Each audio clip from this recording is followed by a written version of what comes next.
Chapter 5 Heims 61. Unfortunately, Umbridge's joy was short-lived, as rumors began to circulate once again within the halls of Hogwarts. Among these whispers, the most captivating was the emergence of the mysterious Anti-Toad Association. Claims circulated that this association was responsible for the pranks and troubles that had befallen Umbridge previously. Seemingly materializing from nowhere, the Anti-Toad Association quickly became the center of attention across the school. Students huddled in groups, fervently discussing everything related to this enigmatic organization. Even Umbridge caught wind of these rumors, causing her expression to darken instantly. Determined, Umbridge set out to uncover the culprits behind the association, vowing to find the bastard who dared to liken her to a toad. However, her efforts were met with disappointment, as no one seemed to have any concrete information about the Anti-Toad Association. It was as if it were a myth. Yet, Umbridge was convinced of its existence, believing that someone was orchestrating a campaign against her from the shadows. The question remained, did the Anti-Toad Association truly exist? As some students began to claim membership, using the association's name to execute various covert actions, its purpose became increasingly clear: to rid the school of the pink toad Umbridge. This goal resonated with many, garnering widespread support and enthusiasm.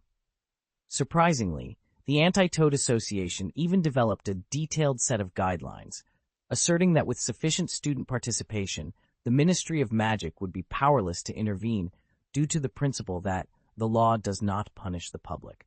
This belief fueled their confidence in opposing Umbridge. Amidst this atmosphere, a more radical sentiment emerged within Hogwarts. If conventional methods failed, the last resort would be to confront Umbridge directly with wands drawn, for under the magic wand, all were equal. The consensus was that if the entire school united against Umbridge, she would no longer be able to maintain her grip on Hogwarts. To avoid detection, members of the Anti-Toad Association reportedly adopted a secret method of identification, carrying items marked with toads. This allowed them to recognize fellow members discreetly. Rumors even suggested that due to the majority of Slytherin House siding with Umbridge, the association temporarily excluded Slytherin students to prevent infiltration by spies. The rumors grew increasingly wild, with some claiming Harry Potter as the founder of the Anti-Toad Society, while others suggested that Fred and George offered financial support and discounts to members out of respect for the association. Claims about the membership swelling to nearly 100 circulated, adding to the frenzy of speculation. Umbridge, greatly irritated by these rumors, was determined to unveil the true nature of the Anti-Toad Association. She dispatched numerous informants to gather intelligence, but to her dismay, they returned empty-handed, confirming the association's existence but failing to provide any substantial evidence. Umbridge even resorted to intercepting students in the corridors and conducting random searches of their belongings, all of which proved fruitless. Her actions only served to make her the subject of ridicule among the students, who mocked her incompetence behind her back. "Professor, regarding the Anti-Toad Association, that is really just nonsense," claimed Agent Pangolin, who was invited to have tea at the Defense Against the Dark Arts office, said helplessly, "From the beginning to the end, the so-called association was just a rumor spread by everyone in private." She almost told Umbridge directly, "The so-called Anti-Toad Association is just a joke made up by the students to tease you." However, after hearing her words, Umbridge became even more convinced of the Anti-Toad Association's existence. She believed it was so secretive that even Marietta was kept in the dark. So does the Anti-Toad Association really not exist? If it does, the so-called toad mark is merely a random mark made with a quill. The patterns on the paintings can be easily removed with a simple spell when they are not needed, leaving no trace. Because of this, Umbridge searched the corridors but could not find any clues related to the Anti-Toad Association. Is this really an IQ crush? Perhaps it is more about the students generally opposing the new Defense Against the Dark Arts professor and enjoying teasing her. As for whether these things are true or rumors, opinions are divided. It's unclear, but it doesn't matter if you can't tell. Everyone is just enjoying the toad joke. And when the Anti-Toad Association rumor was spreading, the students of Hogwarts privately spread a new rumor. Ethan plans to form a Defense Against the Dark Arts Association. It is said that Ethan is ready to help everyone catch up on the knowledge they missed in the Defense Against the Dark Arts class, and even compiled a textbook called Defense Against the Dark Arts Guide himself. This news spread quickly among students and became a hot topic. For many students at Hogwarts, this is undoubtedly good news. In their eyes, if there is one person in Hogwarts who is the most qualified to be the professor of Defense Against the Dark Arts, it is none other than Ethan Green. Last semester, Ethan's bravery and wisdom in the battle against the Death Eaters are still fresh in people's minds. However, there are also smart people who think that this rumor is unreliable at first glance. They point out that Ethan has established a Bosch society. What's more, his whereabouts have been erratic recently, and he rarely participated in the society's activities, so how could he have the energy to form a new Dark Arts Defense Association? Despite this, the rumor still spread widely, because many people wanted Ethan to teach them a lesson in Defense Against the Dark Arts class. The students seemed to feel that as long as they were eager enough and the rumors spread widely enough, they would become true. Umbridge's reaction to this rumor seemed a bit slow. When she received the news and tried to take action, the rumors had taken a new turn. Before she could figure it out, news came out that it was actually Harry Potter who wanted to form a defense association.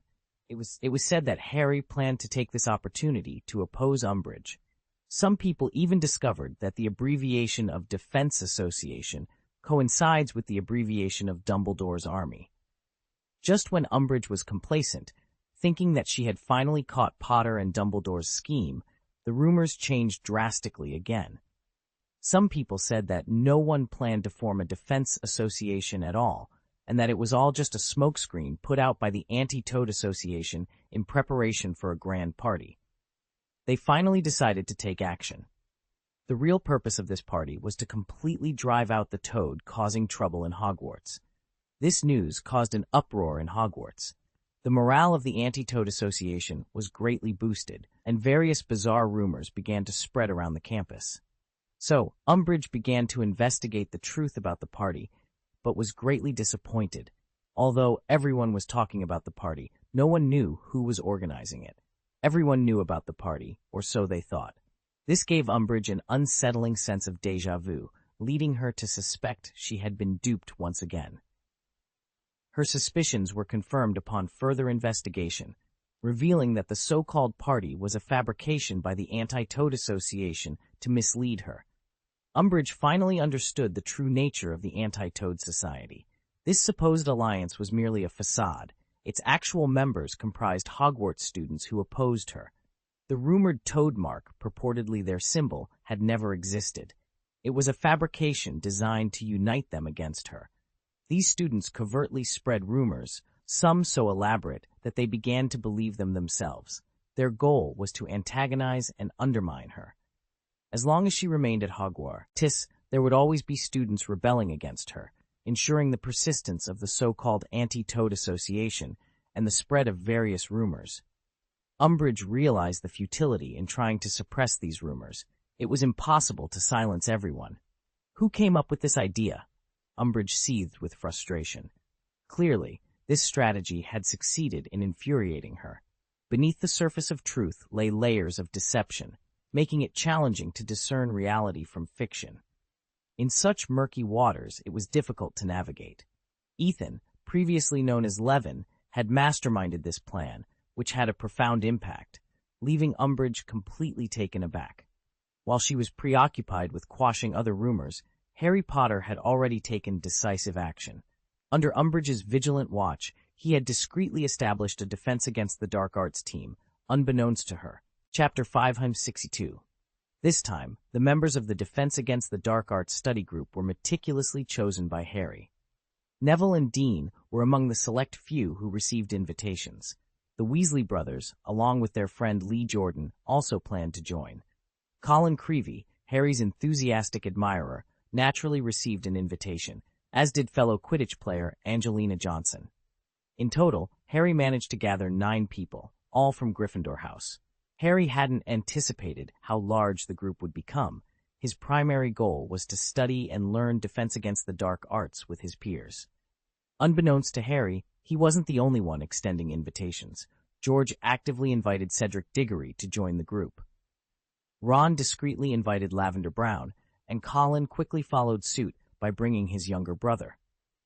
With Ethan's encouragement, Harry finally allowed the entire Defense Against the Dark Arts team to operate discreetly under Umbridge's radar. Winter arrived in the blink of an eye.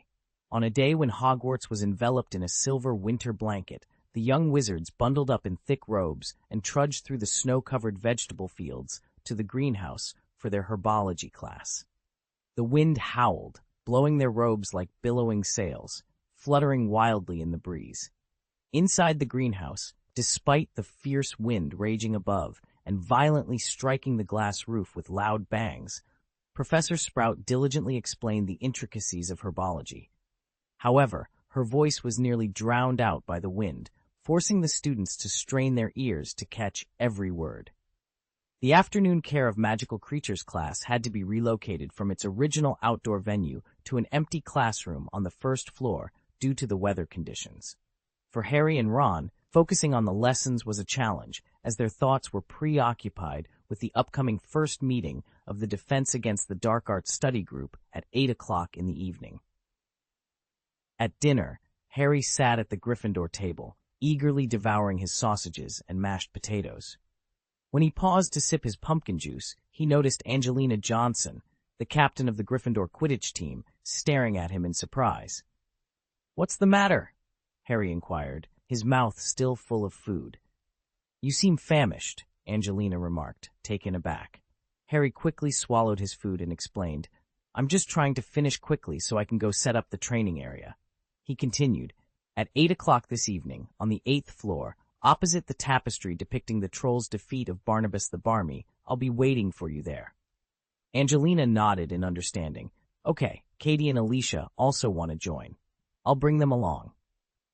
With a wink, she gathered her books and gracefully left the long table. As night descended, Harry and Ron arrived early on the 8th floor. Following Professor Hermione's method, they silently chanted, "We need a place to learn to fight. Give us a place to practice, where we won't be discovered." On their third turn, Ron exclaimed softly, "Harry, look!" To their amazement, a smooth door had materialized on the wall, as if it had always been there, but had previously gone unnoticed. Harry, filled with excitement, grasped the brass handle, gently pulled it, and the door opened with a creak. The room of requirement, as it appeared before them, was vastly different from their first visit with Hermione. Dim yellow torches flickered, casting shadows on the walls and creating a mysterious atmosphere reminiscent of an underground classroom. Along one wall stood a row of wooden bookshelves, simple yet dignified. The floor was devoid of chairs, replaced instead by several large satin cushions, offering soft and comfortable seating. At the other end of the room, an old wooden shelf held various mysterious instruments in an orderly arrangement. Among them were looking glasses and secret detectors, resting quietly as if awaiting discovery. The most striking feature was a large, cracked demon mirror, simple yet enigmatic, casting an unusual glow. In the center of the room, several wooden dummies with oddly carved masks on their faces stood silently. Clutching wands in their hands, they seemed poised to cast spells at any moment. Harry eyed the dummies, the masks unsettlingly reminiscent of the Death Eater masks he had encountered during the final task of the Triwizard Tournament. "Wow, this place is really nice," Ron exclaimed, his attention captured by a row of wooden bookshelves lining the wall. His eyes scanned the titles with keen interest. "This storage is far superior to the Academy of Knowledge's classroom," he remarked, tracing the spines of thick, sheepskin-covered books with his fingers. "Look at these books," he shouted excitedly. "Common Spells and Solutions, Outsmart the Dark Arts, Self-Defense Spell Collection. Wow!"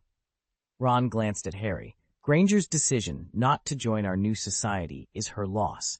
She would regret it if she saw these books." A gentle knock on the door interrupted the quiet atmosphere. Harry turned to see Neville and Dean standing at the entrance. Their arrival infused the room with more energy. After exchanging greetings, Neville was drawn to a book titled The Ominous Man. He picked it up, settled onto a cushion, and began to read quietly. Harry and Dean Thomas exchanged a few words, while Ron kept an eye on the clock, eagerly awaiting the arrival of others. As time passed, the room filled with more people, their anticipation and excitement palpable. When the clock struck 8, every cushion was occupied. Harry approached the door, turned the key in the lock with a click, ensuring privacy. He faced the group, a satisfied smile on his lips. "Hello, everyone. Welcome to our new community." Harry's voice resonated in the room. "Tonight, we begin our first training session. But first, I'd like to organize some group confrontation exercises." He efficiently divided the members into several groups, following a plan he had meticulously considered. Let's start with the disarming charm. According to Ethan, this is the most basic and practical spell in defensive magic. He thoroughly explained the incantation and safety measures before stepping aside to let the members practice. The room buzzed with energy. The swish of wands and the murmur of incantations filled the air as members focused on disarming their opponents. Each successful disarm was met with cheers and applause, while those who failed resolved to succeed next time. Harry paced the room, his keen gaze sweeping over each member, occasionally offering constructive feedback. The disarming charm was his forte, and he aimed to demonstrate his proficiency, setting an example and boosting the group's confidence. To Harry's satisfaction, everyone's skills improved significantly, aligning with his expectations for the first training session. "Very good," Harry announced, his voice carrying across the room. "But we're approaching curfew, so we'll have to conclude for today. Can everyone meet here again the day after tomorrow?" "Let's arrive early," Dean Thomas eagerly suggested, with many nodding in agreement. The success of the session had left the young wizards eager for more, especially those who had seen notable improvements in their abilities. They were already looking forward to the next session. Due to the large number of participants, they decided to leave in batches to avoid attracting attention. Harry, Ron, and other key members stayed in the room of requirement to continue discussing the future development of the club. "The problem now is," Harry said seriously, glancing around at the members remaining in the room, "I think we should give this society a formal name. This not only promotes unity, but also strengthens our collective spirit." "How about calling it the Anti-Umbridge Alliance?" Angelina suggested with anticipation in her eyes. "After all, that old witch banned you, Harry." "I always feel that this name is too similar to the Anti-Toad Association." Ron shook his head, expressing his disapproval.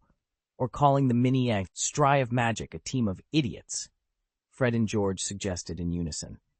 Harry couldn't help laughing, but then he frowned. "I think," he scratched his head and looked at Fred, "it's best if the name doesn't make it obvious what we do at a glance. This way, we won't cause unnecessary trouble when we mention it outside." Cedric Diggory, who was notably handsome but often kept to himself, raised his hand and said softly, "How about the Defense Association? The name expresses our intentions while being relatively subtle. Externally, we can simply refer to it as DA, Defense Association." "And what about Dumbledore's Army?" Ron's eyes lit up as he excitedly took over the conversation. "Wasn't Fudge always afraid of Dumbledore organizing an army? How about we just call it Dumbledore's Army? Although the name is somewhat masculine, we can shorten it to DA for the outside world. And I can also use that Muggle song, the YMCA anthem, to adapt our team song. This way, we're more invisible, and people might even think we're talking about some new Muggle pop song." The more Ron talked, the more excited he became, convinced that the name he thought of was perfect. Chapter 563. After listening to Ron's advice, Harry finally made a decision. "Good idea." He clapped his hands excitedly. "It's called Dumbledore's Army." He found the YMCA song Ron mentioned to be quite fitting as their team song, with its bright rhythm capable of boosting morale. All they needed was to tweak the lyrics slightly to align with their theme. Ron grinned, proud of his suggestion. "I knew you'd like this idea. That song is really catchy. It's been stuck in my head." However, the generosity of Harry and Hermione was a topic of its own. They had provided 100 modified gold galleons for communication purposes, despite the group having just over 20 members. The memory of Hermione, with her bright eyes, effortlessly handing over a heavy bag of gold galleons, lingered in his mind. He felt a sense of melancholy, sensing the gap between himself and Hermione widening, as if they existed in two entirely different worlds. Time passed swiftly, and soon it was time for the second training session. Harry and Ron arrived at the Room of Requirement early in the morning, only to be met with a surprising sight. Unlike the first session, which was lively and full, this time, most of the cushions were empty. More striking was the absence of Muggle-born wizards. Only pure-blood and mixed-blood wizards were present. Harry scanned the room, his heart sinking as he noted the absence of Colin and his brother, who were among his most loyal supporters. Despite his confusion and concern, Harry rallied the members present. "Okay, everyone, we'll practice in groups and continue with the disarming charm," he announced with forced enthusiasm. The training session proved to be productive, with each member fully engaged. They understood the importance of practical training, especially given the often unreliable nature of the Defense Against the Dark Arts classes at Hogwarts. After the session, Harry and Ron, filled with questions, headed back to the Gryffindor common room. They hoped to find the absent members and inquire about their absence, but it was late, and the common room was nearly empty. The few Muggle-born wizards present quickly left upon seeing Harry and Ron, their eyes filled with panic and unease. Puzzled by this behavior, Harry and Ron decided to seek advice from Hermione, who usually had answers to everything.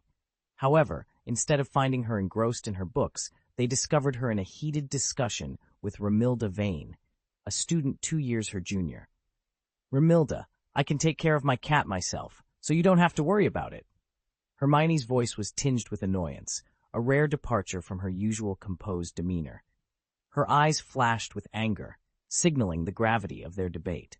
A girl with long black hair stood before them, her pride evident in her posture.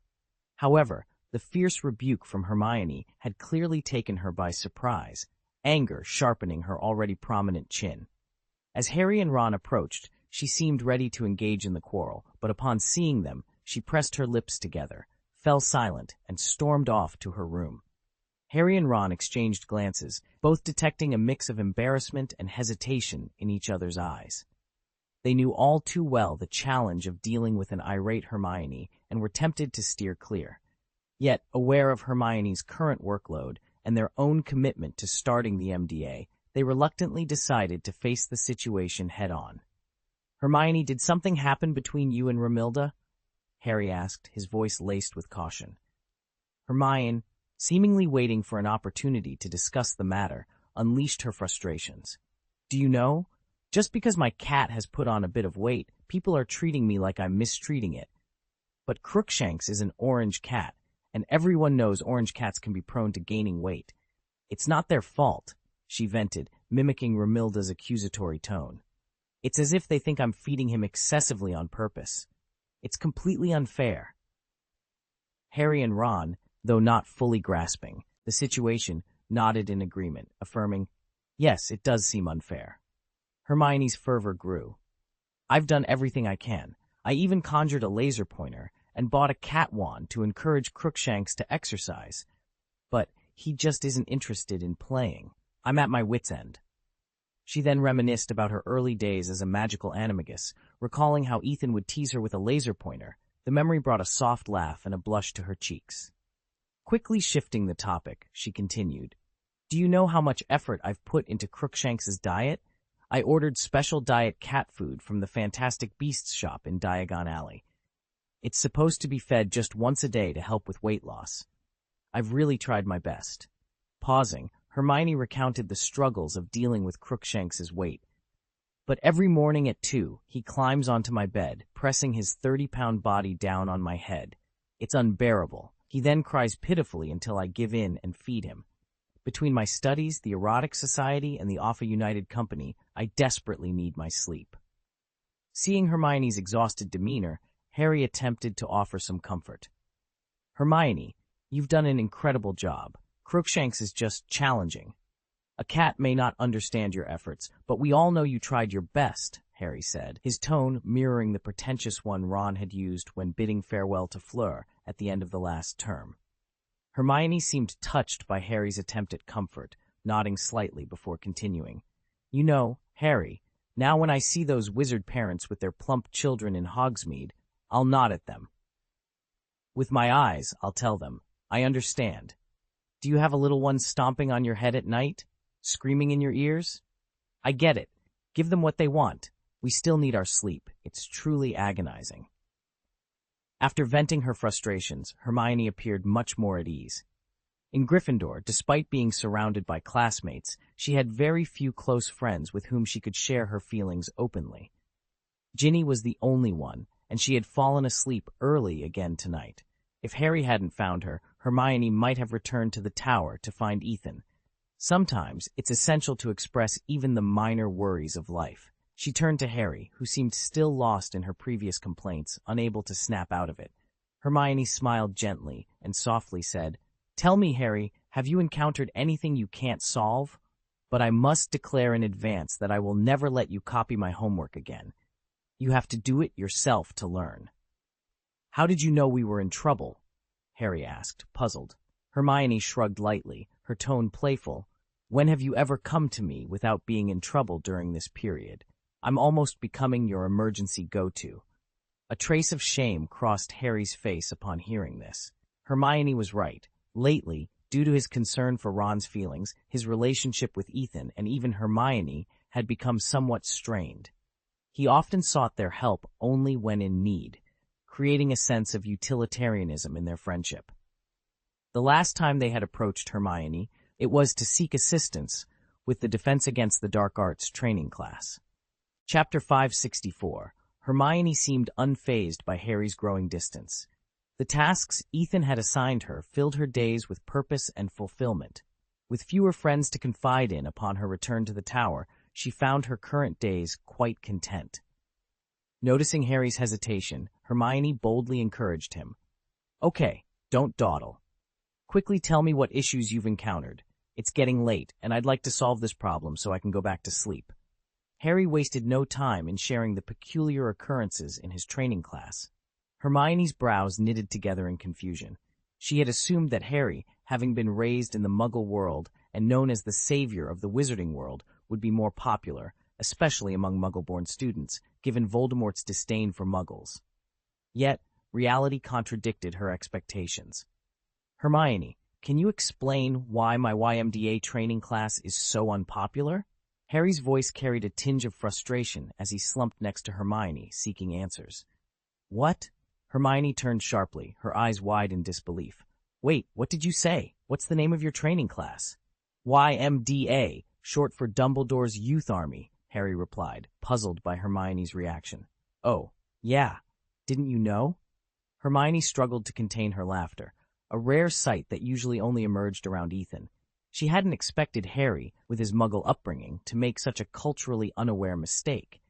She wanted to enlighten him but paused, recalling Harry's unpleasant experiences at his aunt's house. Suppressing her laughter, she adopted a serious demeanor. "Harry, you see," she began, barely hiding her amusement. "In Muggle vernacular, youth doesn't just refer to young people. It also implies young men. So the song Weasley enjoys, interpreted this way, suggests a place where young men can have fun together. It's often used as an anthem by pro-gay organizations in the Muggle world, even dubbed the Gay National Anthem." Hermione watched Harry's reaction, noting his surprise and embarrassment. Despite the sensitivity of the topic, it was crucial for Harry to grasp these cultural nuances.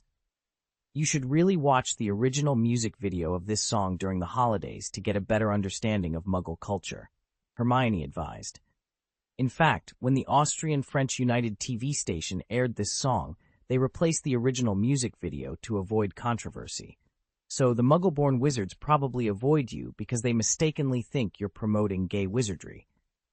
At this revelation, Harry choked on his drink, coughing violently. Ron, who had been listening, turned a shade of pale before his face flushed red. He stared at Hermione, speechless as if a sensitive nerve had been struck. December at Hogwarts was always marked by fierce winds and heavy snowfall. The biting cold and damp snowflakes seeped into every crevice of the castle, enveloping the school in a chilly, moist air. This harsh weather led to a wave of colds among the faculty and students, spreading illness throughout the castle. Hogwarts, particularly in the Defense Against the Dark Arts class, was experiencing an unusual phenomenon. Students were developing symptoms of high fever daily. The increasing number of sick individuals was causing concern among the school community. Professor Umbridge, suspecting foul play, sternly instructed Madame Pomfrey, the head nurse, to find a solution to these mysterious fevers. Despite her efforts, the illness proved stubborn, often relapsing after temporary relief. Amidst this crisis, Fred and George's fever-reducing candies became incredibly popular. Seizing the opportunity, they made a considerable profit, their joy evident as they reveled in their newfound wealth, as if celebrating a grand festival. Their happiness stemmed from their success in business, completely engrossed in the thrill of making money. In the cold and damp atmosphere of Hogwarts, the area near the fireplace in the common room became a coveted spot. Its warmth and comfort attracted a large number of students daily. Gathered around the fire, students engaged in conversations, completed their homework, and enjoyed the cozy environment. Concurrently, the study group of the Boshi Society commenced its classes as planned. Despite the controversy surrounding Professor Umbridge's methods, her presence undeniably attracted more students to the study group, with enrollments surpassing expectations, especially for the Defense Against the Dark Arts course. However, at Ethan's insistence, the course was renamed Magic Self-Defense Class. Although the name might seem a bit misleading, Ethan was convinced that this was necessary to avoid the curse associated with the original course name. He believed in taking precautionary measures, learning from the unfortunate fate of previous professors. Despite the name change, the class saw a surge in registrations, attracting not only fifth-year students preparing for their OBULs, but also younger wizards eager to learn. Rumors that Ethan Green might personally teach some classes added to the allure. For many, being taught by Ethan, a wizard of considerable renown and achievement, was a golden opportunity. Among the students, young witches were particularly enthusiastic. Some even formed groups, ambitiously aiming to outshine Hermione Granger and Zhang Chu in Ethan's eyes. However, Hermione remained unfazed by the competition, accustomed to being surrounded by rivals. Zhang Chu, on the other hand, displayed confidence, considering the competition insignificant. She believed that those who posed a real threat, like Ginny and Astoria, had already secured their places close to Ethan. One evening, after dinner in the Great Hall, Ethan impulsively decided to teach a class himself. He saw it as an opportunity to kickstart the study group on a high note and assess the students' abilities and potential. Alongside Hermione, Ethan prepared to share his knowledge, hoping to inspire and educate the eager young wizards and witches gathered for his class. Ethan and Gabrielle entered the classroom of the Erudite Society, ready to embark on his teaching journey. The room had been transformed, adorned with thick ribbons of holly and mistletoe that intertwined along the windows, creating a festive landscape. Beside the podium stood a Christmas tree, its branches laden with apples that glowed a tempting human red and golden stars that twinkled as if to the beat of a cheerful melody, all under the enchantment of magic. As the door creaked open, Luna stepped in, her eyes slightly unfocused as though she had just emerged from a dream. "Hello," she greeted in a daze, her gaze drifting around the room before settling on the decorations. "It's very beautiful.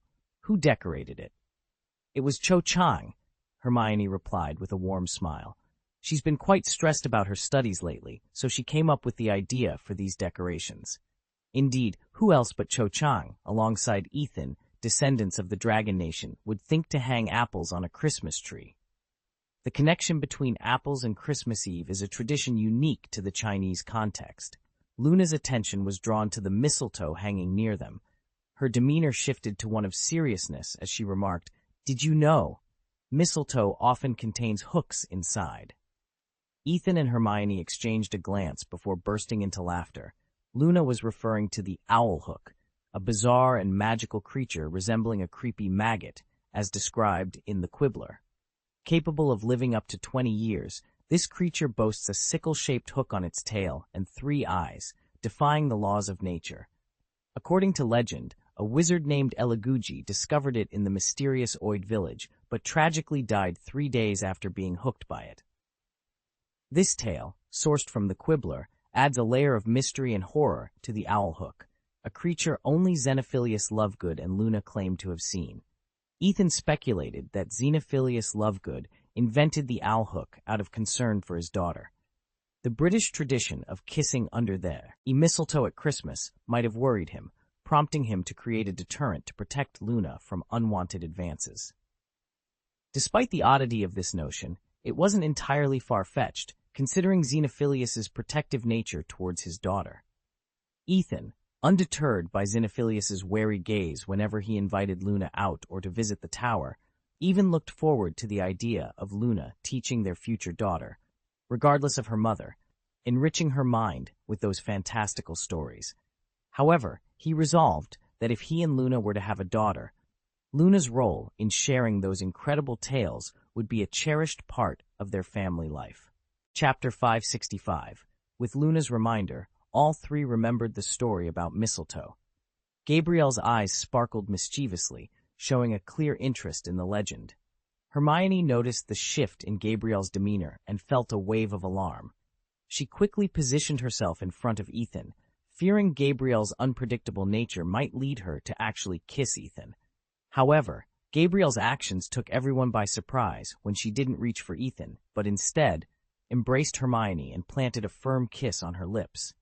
The unexpected move left Hermione stunned for a moment, her mind a complete blank. Ethan watched the scene unfold with a mix of amusement and a fleeting desire to join in. After all, it wasn't every day one witnessed such a spectacle. However, his impulse faded when Gabrielle attempted to deepen the kiss, causing him to feel a bit uneasy about her intentions. Hermione quickly regained her composure, pushing Gabrielle away with a flustered expression and engaging in a playful scuffle. Gabrielle dodged with ease, flashing a triumphant wink at Ethan, as if to boast about her daring act. Soon, Luna was drawn into the fray by Gabrielle. The crazy girl, unfazed by the situation, eagerly joined Hermione and Gabrielle.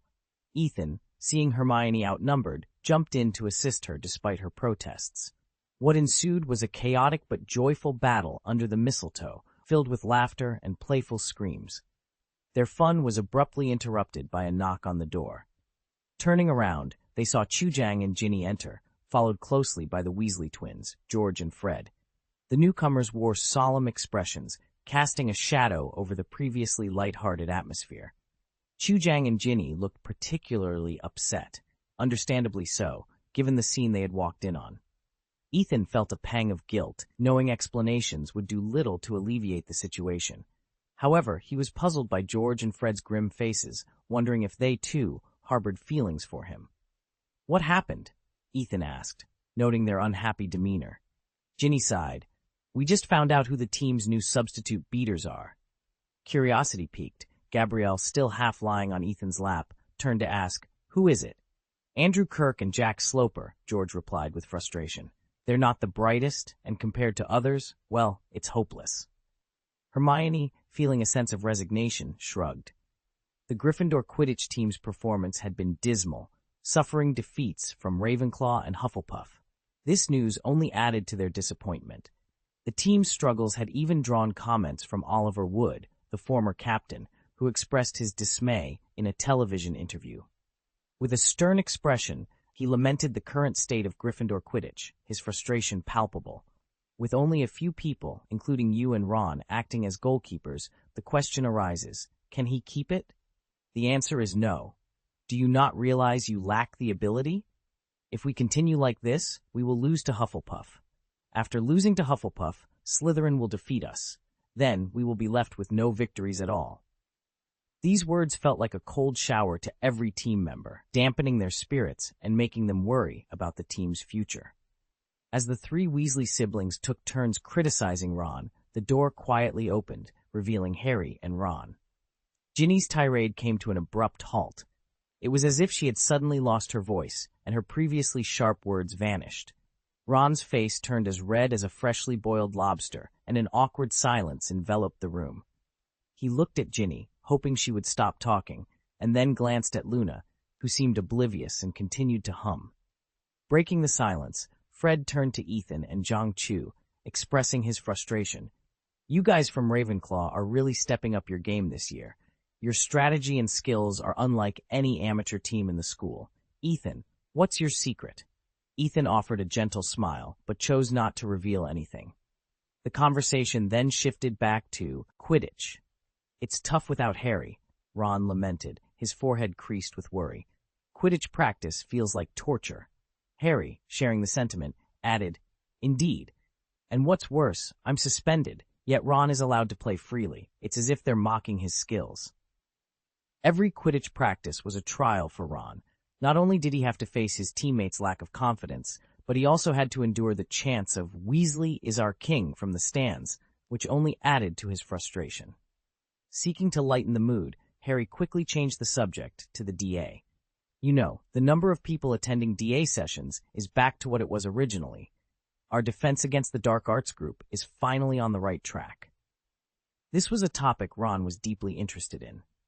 After the recent upheaval, Harry, Ron, and Hermione decided to rename their Defense Against the Dark Arts group from the original YMDA to DA, which stood for Dumbledore's Army.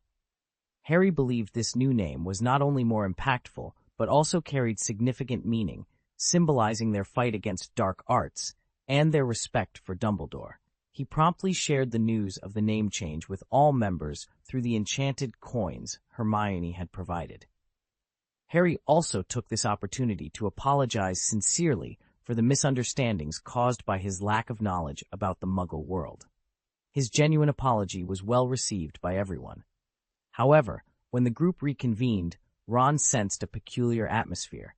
Despite clarifying the previous misunderstanding, there was still a hint of doubt in people's eyes. Rita Skeeter's relentless reporting had once again raised questions about Ron's preferences, leaving him feeling both helpless and annoyed. Harry recalled a conversation he overheard between Seamus Finnegan and Lee Jordan in the Great Hall. Seamus, speaking in a hushed tone, suggested, Even if it was a misunderstanding, Ron's fondness for that song has certainly raised some eyebrows. Ethan pondered whether there might be something lurking in his subconscious. It was common knowledge that Harry had always been fond of Ravenclaw's Chu Zhang. However, Ron's support for Harry often seemed to transcend mere friendship. The speculation in the newspapers might hold some truth. My mother says those newspapers are quite reliable. Li Chaodan, seated to the left of Seamus, remarked thoughtfully. His usually playful demeanor was replaced by a look of seriousness. His characteristic rhythmic tone and exaggerated gestures lent an additional layer of commentary to the discussion. Let's face it, being gay presents challenges that being black does not. Consider this. If Ron were indeed gay, he would have to confront issues that many people never have to face. As a black man, I don't need to reveal my identity to my parents in a dramatic revelation. I don't have to sit them down and say, Hey, Mom and Dad, I have something to tell you, and I hope you'll still love me after hearing it. I'm black, and I've been this way since birth. The pressure is incomparable. Despite the rumors surrounding Ron, Harry remained cautious but was willing to trust in Ron and their friendship.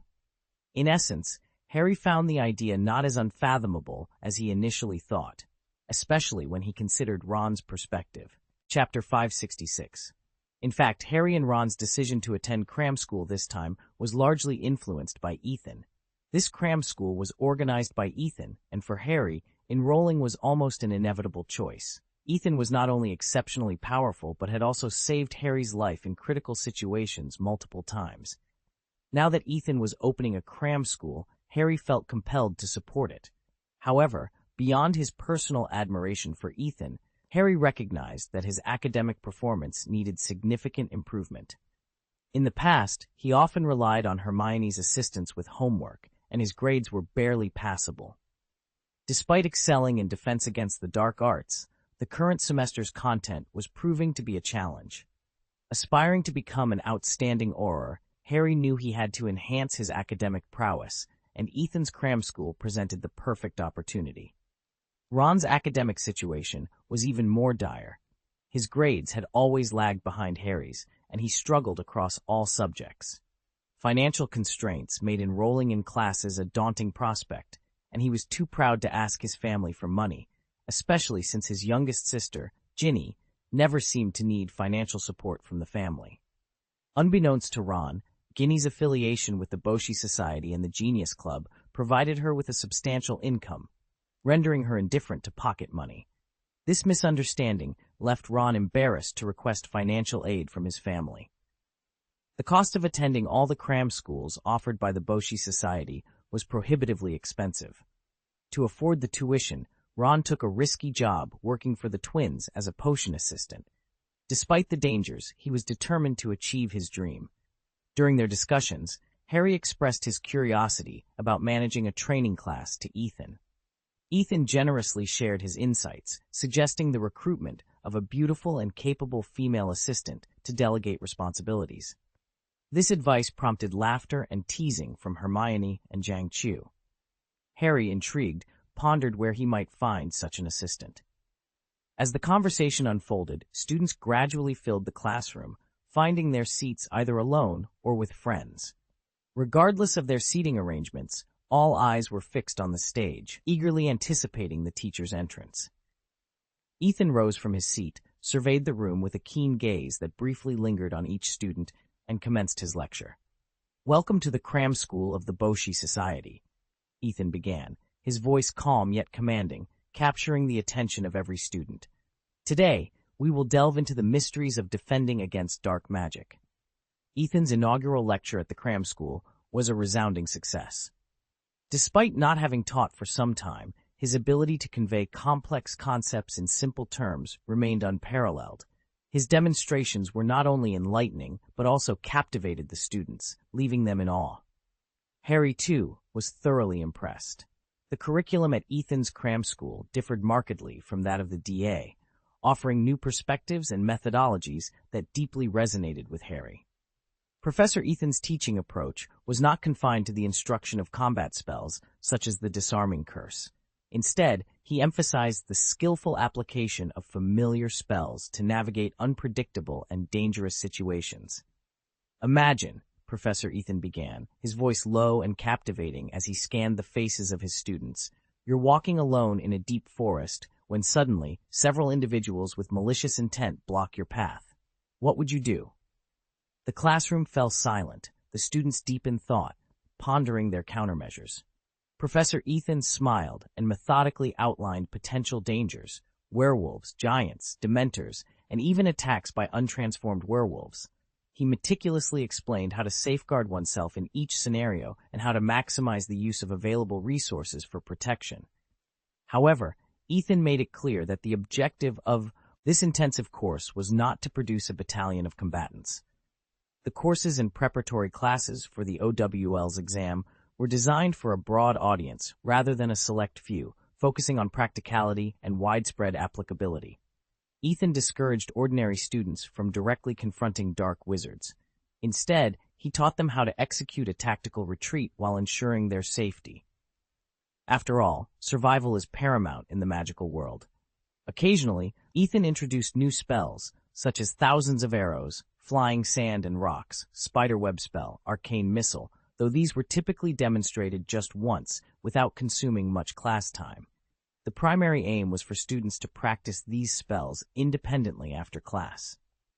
Harry sat in the classroom, hanging on Professor Ethan's every word.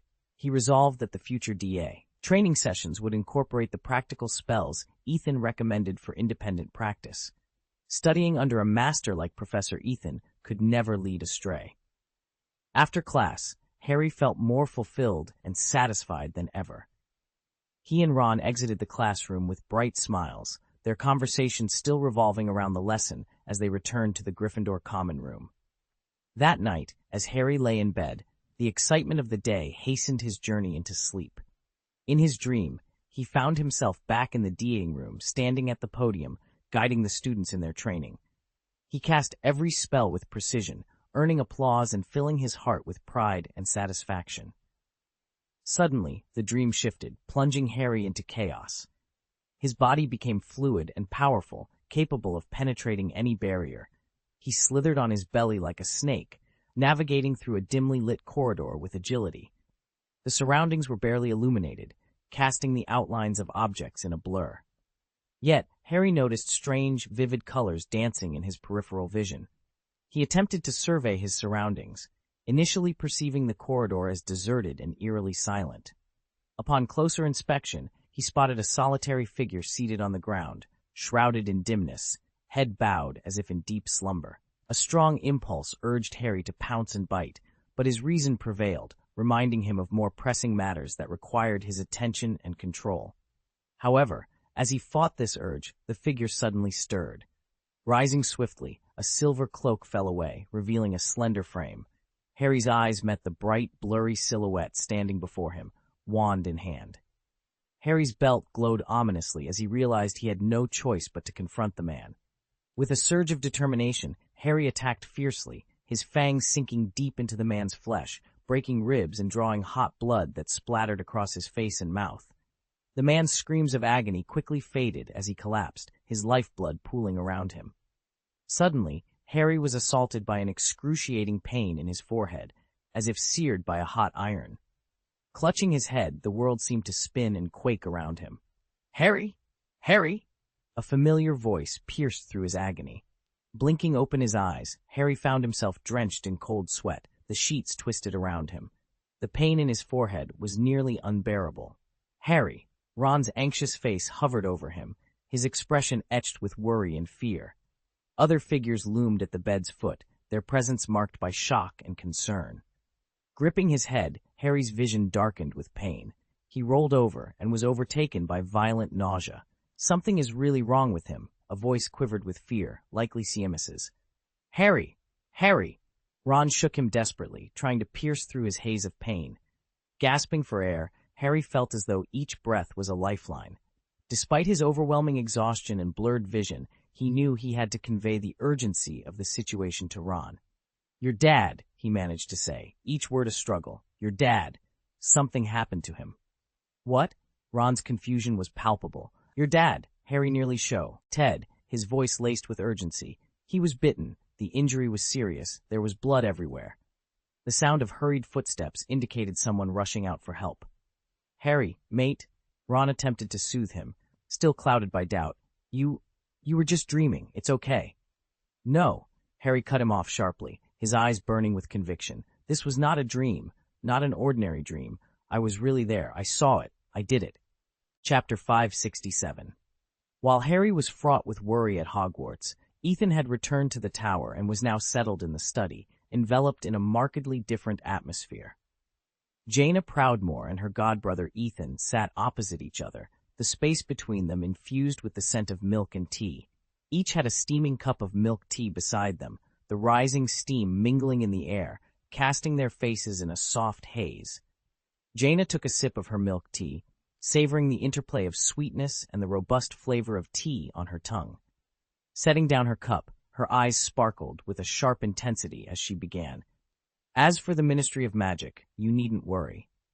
Fudge will see this as an opportunity to diminish Dumbledore's influence over the Academy and will eagerly align with us. Regarding the Hogwarts governors, I will personally ensure they fully support your proposal." Jaina was thoroughly impressed with Ethan's earlier suggestion, recognizing it as an exceptional chance to extend their influence at Hogwarts. "As part of our strategy, I'll coordinate with the Aurors who have mastered animagus transformation to register collectively. Honestly, without your insight, I would never have connected the emergence of werewolves with animagus. This research into werewolves could indeed enhance animagus techniques." Ethan, with the self-assurance of someone who is both a druid and a mage, smiled subtly. He gently lifted his teacup, took a leisurely sip, and placed it back down, his eyes radiating confidence and serenity. "Having this level of cooperation is sufficient. If Dumbledore steps away, even briefly as we anticipate, it will significantly impact Hogwarts," Ethan stated. Their clandestine conversation was interrupted by a cautious knock on the study door, shattering the room's silence. Jaina and Ethan's gaze shifted to the door, which swung open at the sound. Penello rushed in, clutching a parchment note, her expression grave. The study, dimly lit by a single candlestick on the table, felt solemn yet was softened by the warmth from the teacups. Penello, dressed in white, had her undergarment straps slip off her shoulders in her haste, revealing her slender collarbones and smooth skin. Yet she showed no concern for her appearance, quickly approaching Jaina to hand over the note. Jaina, seated in a high-backed chair, took the note and scanned its contents by the dim candlelight. Her brows knitted together as she read, her expression turning solemn. After finishing, she passed the note to Ethan, her voice tinged with unease. "It seems the situation is more complex than we anticipated. Arthur Weasley was attacked while on duty at the Ministry of Magic, specifically in the Department of Mysteries. He also breached Ministry regulations by entering the Silent Man's domain without authorization." Ethan nodded, his expression serious. "The Department of Mysteries again, just like the Stooge Podmore incident. There's clearly a hidden agenda here, likely orchestrated by the Dark Lord." "Indeed," Jaina concurred, her tone grave. "Regardless of the underlying motives, we must make our stance clear. Arthur Weasley is not only a key Ministry employee, but also contributes to our company, Alpha and Associates, on the television project. He's one of our own. We cannot overlook this." After a moment's contemplation, she decisively stated, "I'll head to the Ministry of Magic with Tonks to gather more information.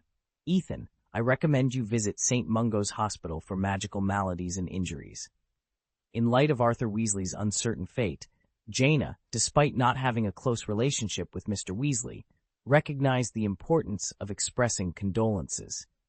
Her experience in leadership roles within the Ministry of Magic had honed her skills in winning people's hearts, making such gestures almost instinctive for her. "Just do as you say," Ethan replied, understanding the significance of the visit not only on a personal level, but also as a strategic move to align closer with the Order of the Phoenix. He quickly donned his wizarding robe, as ready to depart for St. Mungo's Hospital for Magical Maladies and Injuries. Before leaving, he turned to Penello with a reminder. "Don't forget to inform Percy.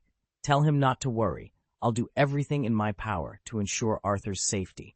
It's crucial he doesn't show his concern too openly." Penello nodded, signaling her understanding.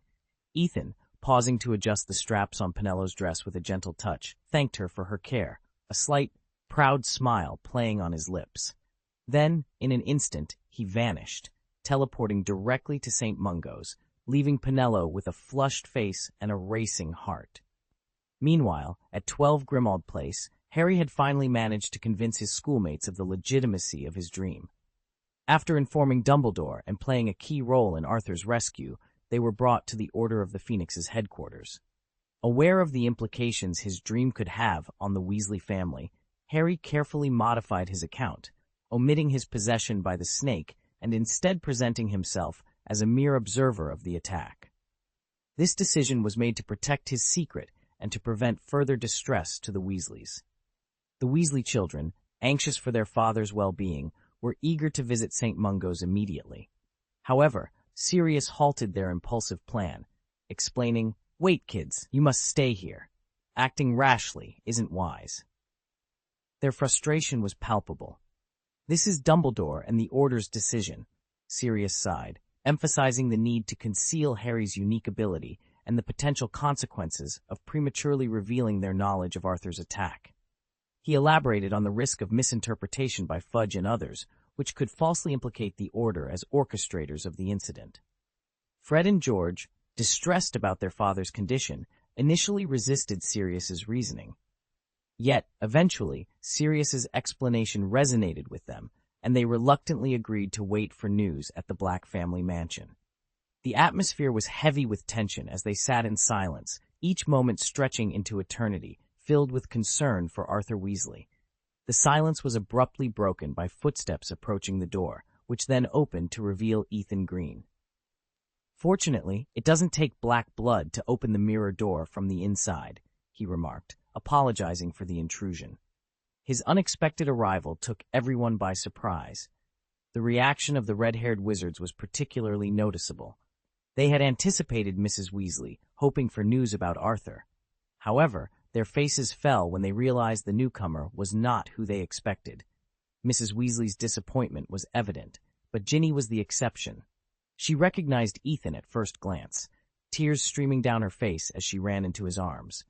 Ethan embraced her gently, stroking her hair and whispering words of comfort. He found a chair, sat down, and let Ginny sit on his lap, continuing to calm her. Sirius Black leaped from his chair, the first to voice a concern. "How did you get in here?" It's clear we're all highly loyal. Ethan understood Sirius's concern wasn't about unwelcomeness, but about the effectiveness of the red loyalty curse. Relax, Sirius. I didn't force my way in, Ethan reassured him. If I were trying to find you from outside, I wouldn't be able to see you, even if I were right at your window. He paused before adding, I managed to come here because I've been here before. The magical defenses are strong, but I located the coordinates after much effort. Seeing Sirius's lingering worry, Ethan continued, Don't fret, Sirius. The detection spell I used is based on an advanced application of arcane magic, a spell of my own creation. It's beyond the reach of our enemies. Hearing Ethan's explanation, Sirius relaxed slightly. Harry, curious, asked, Shouldn't you be at Hogwarts? No, Harry. After our session today, I went home. Gianna and the others informed me about Mr. Arthur Weasley's attack, Ethan explained, shaking his head. Given that Mr. Weasley is not only my friend but also my employee, I couldn't just stand by.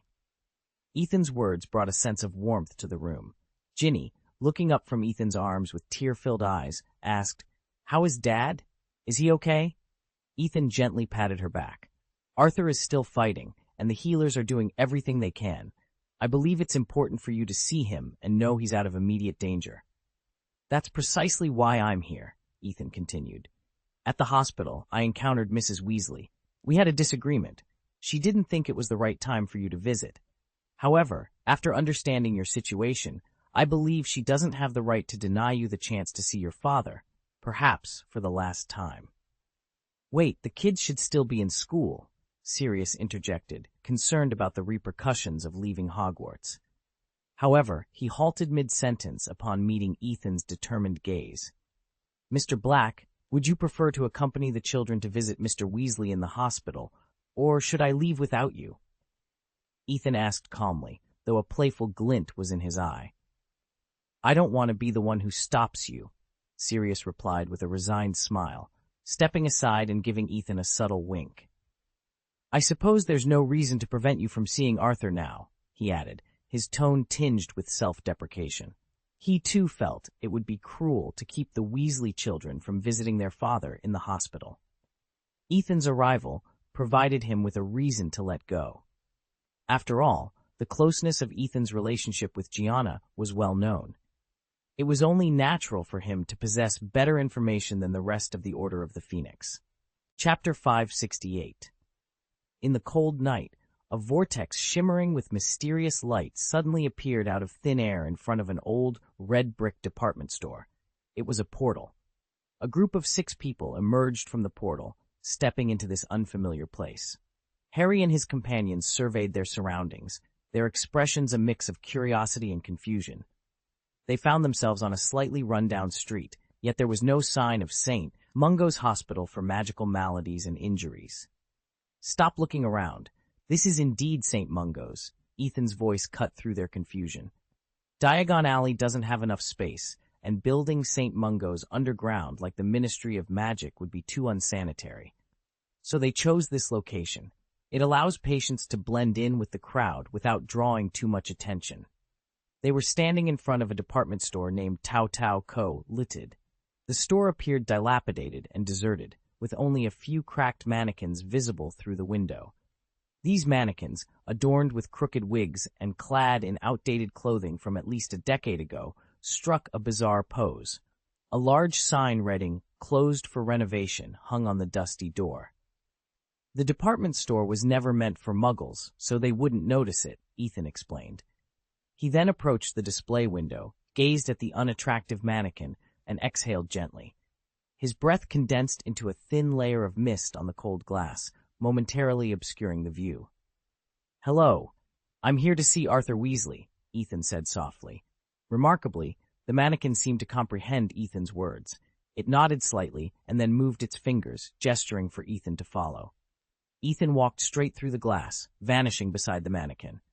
Harry and the others followed suit, passing through the glass to find themselves in an empty waiting room. The waiting room was eerily quiet in the middle of the night, save for a few wizards and witches in green robes who were working diligently. Despite the tiredness etched on their faces, they patiently inquired about the conditions of the patients arriving at the emergency room and made quick notes on their clipboards. Harry noticed the badge on their chests, a cross sign made of a wand and bones intricately intertwined. "That symbol represents the healers," Ethan whispered. Turning to Ginny, he gently stroked her hair, offering words of comfort. "Don't worry, Ginny. The hospital is less intimidating at night. Magical accidents can cause all sorts of bizarre injuries, but at least there aren't many frightening patients roaming the halls." Leading the way, Ethan briskly navigated the corridors, with Harry and the group closely behind, exploring every corner of the hospital.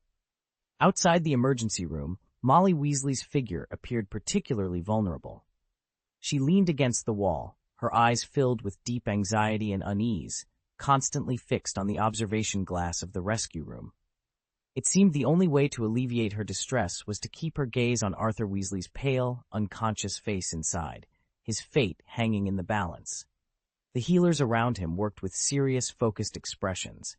"Being bitten by an unknown species of venomous snake is problematic," one healer frowned. "The venom contains a special ingredient that prevents wounds from healing. We must find an antidote quickly. First, clean the wound, then administer blood-replenishing medicine to keep him stable," another healer commanded decisively. "The senior healers will arrive soon with a treatment plan." At that moment, the Weasleys approached the glass. Tears welled up in their eyes as they saw the scene unfold. "Dad!" their cries echoed, laden with helplessness and fear. "How did you get here?" Mrs. Molly's voice quivered, her gaze shifting from the operating room to Ethan and the children. Consumed with worry for her husband, she had focused solely on the operating room until now, when she realized the children were present. Ethan had brought them over. "Molly, I understand you're cramped," one concern for Arthur, "but the children deserve to know about their father's condition," Ethan said, offering a comforting pat on her shoulder. "They're strong enough to handle this. If anyone asks, just say, I brought them here from school after hearing the news." He paused before continuing. "Mrs. Molly, if something were to happen to Mr. Arthur, do you think Dumbledore would find the time to attend the funeral and mourn him? The Order might take care of families who've lost members, but Arthur is also my employee. I couldn't let his children miss the chance to see their father during such a critical time." Ethan shook his head. "Neville Longbottom's parents, tortured into insanity by Lestrange, are also in this hospital. Aside from Neville and his family, no outsiders have visited in years. It wasn't Dumbledore's decision to keep the children away," Mrs. Molly Weasley began, but then she hesitated, realizing it might not be the right time to defend Dumbledore. She took a deep breath and looked at Ethan with gratitude. "Thank you, Ethan. Thank you so much for bringing them here." Molly recognized Ethan's support for the Weasley family was immeasurable. More than a generous employer, he was a true friend, finding a perfect reason for the children to be with Arthur at this crucial time. Despite misunderstandings and philosophical differences with Dumbledore and the Order of the Phoenix, Molly knew this didn't diminish Ethan's kindness. She decided not to argue with Ethan now. Arthur's safety was paramount. She resolved to clear up any misunderstandings between Ethan and Dumbledore later. The Weasley children were oblivious to the adults' complex relationships. Molly had always shielded them from the Order of the Phoenix's significant affairs, believing such matters too complex for children who should be enjoying their childhood rather than bearing adult burdens. However, this secrecy and Dumbledore's inaction had diminished Ginny and the twins' admiration for him. They began to see the world through their own eyes, not just accepting authority blindly. Even Ron, usually quick to disagree with Ethan, didn't immediately challenge his words this time. "This isn't the end, is it?" Ginny asked after a moment, wiping her tears and tugging at Ethan's sleeve. "Dad will be okay, right?" Ethan gently patted her head and wiped her tears. "Don't worry, Ginny. The idea of a last scene is just an exaggeration." He then produced an exquisite crystal bottle from his cloak and shook it gently in front of Ginny. The bottle contained a green potion, vibrant like the fresh leaves of spring, radiating vitality. "Look what I've brought." Ginny's eyes widened in surprise, her hand covering her mouth. "It's the rejuvenation elixir you made with the Philosopher's Stone." Her voice quivered with excitement. Some of Ethan's secrets were known only to those closest to him.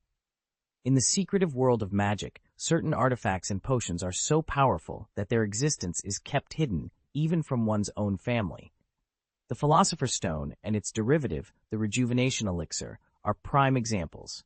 Ginny Weasley had witnessed the miraculous effects of the elixir firsthand, capable of mending flesh and bone so effectively that it seemed to bring the dead back to life. When she saw Ethan carrying it, her worries dissipated. "Thank you, Ethan," Ginny said, glancing around to ensure they were unobserved before kissing him. "This is what I should do," Ethan replied with a shrug.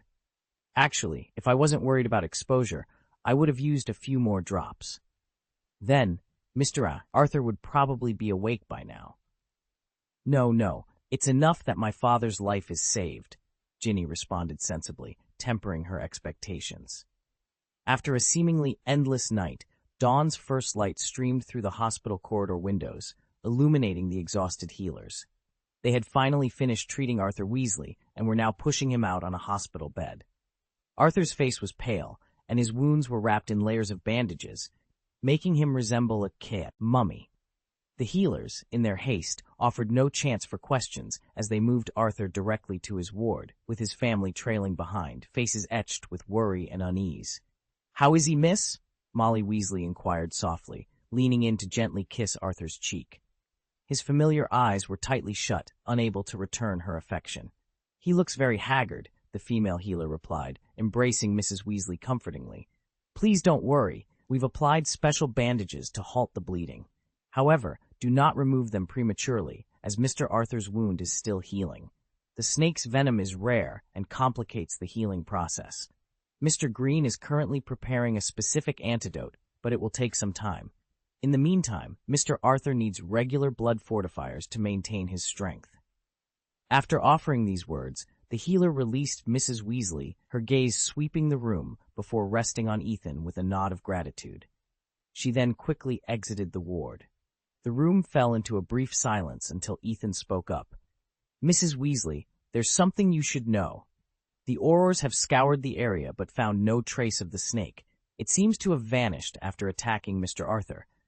The Ministry of Magic has been lax in their surveillance, and I believe they need to intensify their efforts." He paused before continuing. "Additionally, regarding Mr. Arthur Weasley's unauthorized entry into the Prophecy Hall at the Department of Mysteries, Jaina is handling the situation. She will do everything in her power to ensure Mr. Arthur faces minimal repercussions." "Thank you, Ethan. You're truly a lifesaver for our family," Molly said, her gratitude deepening not just for saving Arthur's life, but also for safeguarding his position. She knew that without Ethan's intervention, Fudge would have targeted Arthur for his allegiance to Dumbledore. In this context, even Ginny's decision to stay in Ethan's arms the previous night seemed inconsequential to Molly. Update 4/3, additional update 1122. Please support me with custom orders, flowers, monthly tickets, reviews, and rewards. Your votes are incredibly important to me as the author. Chapter 569. Just as Arthur Weasley was declared out of danger, Jaina Proudmoore was having a quiet conversation with Fudge in the splendid hall of the Ministry of Magic. The polished dark wooden floor beneath their feet was scattered with various pieces of surveillance equipment. Wizards clad in the work uniforms of Alpha United Appliances Company were diligently waving their wands, orchestrating the equipment to levitate and position itself in the air. The hall resonated with the continuous tinkling sounds of activity, transforming it into a bustling construction site. Arcane eyes were being meticulously installed at strategic locations, behind statues, above the fireplace, on the peacock blue ceiling, and under the grand chandelier, to monitor from every possible angle. "Jaina, do you believe these devices can prevent incidents like Stooge Podmore's trespassing and Arthur Weasley's attack?" Fudge inquired, eyeing the small camera equipment being discreetly placed. "Mr. Minister, while we can't promise absolute safety, these arcane eyes are designed to detect anomalies immediately after they occur. Arthur's narrow escape was largely due to our timely discovery of the attack. Any delay could have had catastrophic consequences," Jaina explained with honesty. The Ministry of Magic's decision to install the secret eye meant that Ethan could monitor the entire ministry at any time. The technology behind the secret eye, not originally from the magical world, incorporated principles of arcane magic. With Ethan's expertise, he was confident that the Ministry's wizards would be unable to trace the Secret Eye's origins. Upon leaving St. Mungo's hospital, Ethan was still haunted by the image of Arthur Weasley's pale face. Yet, he knew more pressing matters awaited him. He teleported directly back to the tower, where Hermione was already waiting. "Ethan, you're finally back," Hermione said, concern in her voice as she handed him a cup of steaming tea. "How is Mr. Arthur's condition? I heard this morning that Umbridge discovered Ginny and Harry were missing. She questioned Professor McGonagall and learned you had taken them." Ethan took a sip of the fragrant tea, allowing its warmth to soothe him as he sank into the sofa, easing the night's fatigue. "Mr. Arthur is out of danger, but he'll need to stay in the hospital for a bit longer to recover. As for the Weasley siblings and Harry, they're safe now. There's nothing to worry about." Relieved by the news, Hermione's expression softened. With a flick of her wand, a sumptuous breakfast appeared before Ethan, a meal she had personally prepared, knowing his tastes well after years of companionship. Though not as exquisite as Zhang Chu's cooking, it was still a delightful treat. Ethan devoured his breakfast, and Hermione watched with a cheerful smile, enjoying the quiet moment. Seizing the opportunity, she updated him on the recent developments at Alpha United Company. "According to the latest reports, the projects you provided to the Technology R&D Department have successfully passed market verification. The Business Strengthening Department has taken over, initiating production, and our profitability is steadily increasing. It's worth noting that the progress in research, development, production, and sales of magic potion products has far exceeded our expectations. Expectations have been surpassed, with sales volumes reaching significant levels. In fact, we are on the verge of monopolizing the market for certain single-product potions, such as blood-replenishing potions and uplifting potions, thanks to the unique large-scale industrial production capabilities of Alpha United Company." Hermione couldn't help but beam with pride and joy as she spoke of this achievement, a testament to her and Ethan's wisdom and hard work, though she modestly acknowledged that the latter was primarily her contribution. However, her expression turned serious as the conversation shifted.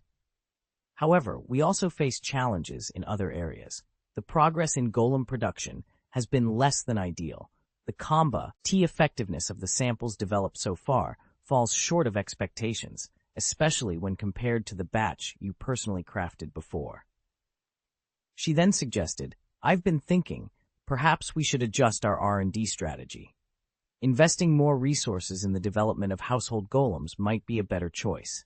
There's a huge demand for magical creatures that can assist with household chores, and currently, only a few ancient pureblood families possess house elves. Successfully developing a home-use golem could not only quickly capture market share, but also generate significant profits for the company." Hermione presented a document to Ethan, explaining, "Look, this is some information I've collected. Makusa has experimented with using similar golems, or magical puppets, for household chores. Although their technology is rudimentary and limited to simple cleaning tasks, it demonstrates that there's a precedent for household golems. We could consider acquiring their research and using our technology to enhance and improve it. This could enable us to develop household golems with more advanced functions and easier usage, bringing convenience to the lives of wizards." Ethan was impressed by Hermione's business acumen and her innovative approach to business management. After quickly reviewing the document, he looked up at Hermione and praised her insight. "You're right. Developing a comprehensive, convenient, and easy-to-use housekeeping golem would provide a new option for countless wizarding families without house elves. Even those pureblood families with house elves might be interested in using housekeeping golems to alleviate the workload of their elves." Hermione, moved by Ethan's words, shared her deeper motivation. "Actually, I've always hoped that house elves could have more freedom. They shouldn't have to spend their entire lives serving their owners. They deserve the right to pursue their own lives. Although I've given up on completely liberating them, we can still create more choices for them." That night, in the headmaster's office at Hogwarts, Harry Potter stood in front of the fireplace, looking anxious. He was puzzled by Dumbledore's urgent recall to the school, which had not even allowed him time to bid farewell to Sirius. Unable to contain his anxiety, he asked, "Principal Dumbledore, what's happening? Why did you ask me to return at this time?" Harry noticed an unprecedented solemnity in Dumbledore's eyes. Instead of answering directly, Dumbledore turned to Professor Snape, who had just entered the room. "Principal, you wanted to see me?" Snape's voice, cold and calm, added to the room's tension. As Harry met Snape's deep, gloomy eyes, the atmosphere seemed to freeze. The hostility and disdain in Snape's gaze felt like cold daggers, and Harry found himself unable to maintain eye contact for long. Ethan quickly lowered his head, avoiding the sharp gaze of Snape. Principal Dumbledore also noticed the tension between the two. He coughed lightly to break the silence. "Severus, there's something important for which I need your help." Snape bowed slightly as a sign of respect to Dumbledore. "Headmaster, please give me your instructions." His tone, however, carried a hint of sarcasm, which Ethan always felt bordered on mockery. Dumbledore took a deep breath and said slowly, "Voldemort may have noticed that Ethan can sense his thoughts and feelings. This is a very dangerous sign for us. If Voldemort could, in turn, sense Ethan's thoughts and feelings, then our situation would be even more dire." After a brief pause, as if carefully choosing his next words, Dumbledore glanced at Ethan, then at Snape, and finally said, "Therefore, we need to teach Ethan occlumency as soon as possible to prevent Voldemort from using this to pose a threat to us." Snape nodded, understanding Dumbledore's intention. He approached Ethan and said coldly, "Follow me, Potter." The two left the headmaster's office, one after another, and walked down the spiral staircase of Hogwarts. Upon arriving at the potions classroom, Locat, Ed Underground, Snape pointed to a chair. "Sit down, Potter." After Ethan sat down, Snape began to explain the fundamentals and techniques of occlumency. His tone was cold and mechanical, as if merely fulfilling a duty. Ethan listened intently, trying to glean useful information from Snape's words. "Potter, I know Sirius has been teaching you occlumency," Snape said suddenly, "but it's obvious that he is not a good teacher. After so long, you haven't learned anything at all. Now, I take over. I just hope that you can be a little smarter than you were in potions class." Chapter 570, Tensions at Hogwarts. While Mr. Weasley was attacked at the Ministry of Magic, a palpable tension enveloped Hogwarts. The silent struggle between Umbridge and Dumbledore was escalating, brewing like a storm approaching its peak. Professor Trelawney, previously expelled, had her moments of accurate predictions amidst the outrageous. She rightly claimed that without her, Dumbledore would indeed have to cancel the divination class. This subject demands an innate talent from its professors. Without that inherent insight, how could one possibly pierce through the fog of the future? Trelawney argued that not everyone possesses the third eye. Even seasoned fortune-tellers like herself, whose accuracy fluctuated, were sometimes dismissed as charlatans. But aren't those devoid of genuine talent the true deceivers? How could Dumbledore allow such individuals to teach at Hogwarts? Umbridge saw an opportunity in the divination professorship. Ousting Trelawney was merely the initial step in her broader scheme. On the surface, it appeared to be a mere tussle over the authority to recommend candidates for positions. However, Umbridge's ambitions extended far beyond. She aimed to contest Dumbledore for control over Hogwarts' staffing. She understood that success in recommending a professor would set a precedent for the Ministry of Magic's future involvement in Hogwarts appointments and dismissals. Umbridge had meticulously prepared for this. She was well aware that genuine divination talent was scarce within the wizarding community. Most potential candidates were either too elderly and frail for teaching or elusive. For those few who remained, she dispatched threatening letters on behalf of the Ministry of Magic, effectively severing their chances of teaching at Hogwarts. This maneuver cornered Dumbledore, leaving him unable to promptly fill the vacancy left by Trelawney. Consequently, Umbridge could leverage her ministry-granted authority to dictate Hogwarts teaching arrangements, positioning herself to potentially usurp Dumbledore. Dumbledore faced a dilemma. He could compromise and appoint someone lacking genuine talent, but this would not only conflict with his principles, but also tarnish both his and Hogwarts' reputation. Such a move would only delight Umbridge, who could easily dismiss a subpar divination teacher, further embarrassing Dumbledore. Conversely, if the Ministry appointed an unqualified professor, Dumbledore couldn't easily remove them. This exemplified the advantage of wielding the Ministry's name. Despite its limitations, the Ministry held the upper hand in such matters. To challenge the Ministry within the confines of the law required an impeccable stance, for any minor flaw could be exploited in the name of justice. Meanwhile, if the Ministry faced scrutiny, as long as the transgressions weren't egregious, the consequences were often minimal. Umbridge, pacing her office, reveled in the perceived perfection of her plan. Dumbledore felt cornered this time. To minimize criticism, he even granted Umbridge additional days to prioritize candidates for the divination class, aiming to avoid any appearance of unfairness. Imagining Dumbledore's anxious and helpless demeanor brought a smirk to Umbridge's face. Given Dumbledore's lack of success in naming a new divination professor, Umbridge was convinced her plan was working. She was aware that none of the qualified divination masters on her list had been approached by Dumbledore. Just when she thought she had outmaneuvered him, Dumbledore surprised her. Upon her next visit to Dumbledore's office, intending to install her own choice at Hogwarts, Dumbledore calmly announced he had found a new divination professor. This revelation left Umbridge momentarily speechless, her anger flaring when Dumbledore refused to reveal the identity of the new hire, only mysteriously stating she would find out in a few days. He confidently added that if the new professor did not arrive within 3 days, the Ministry of Magic could appoint someone. Dumbledore's smile unset led Umbridge, making her feel outplayed. After Umbridge's departure, Dumbledore shook his head gently, a rare look of confusion crossing his usually calm and thoughtful face.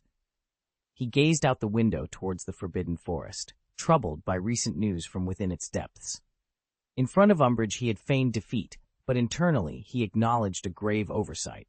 Dumbledore sighed, feeling a mix of helplessness and concern. The new divination professor he had chosen, Firenze the Centaur, was a controversial choice given the strained relations between centaurs and wizards. Wizards' superiority complex often offended centaurs, and Firenze's acceptance of the professorship, once leaked, was bound to incite a storm among his kind. Meanwhile, Ethan Green ventured deep into the Forbidden Forest. Despite the complex terrain, he moved with ease, aware that even Dumbledore's influence wouldn't sway the centaurs now, and with Hagrid absent from Hogwarts, he felt the weight of responsibility on his shoulders. Before he could reach the centaurs, Ethan witnessed a distressing scene, a group of centaurs violently attacking a fallen figure. His heart sank as his worst fears materialized.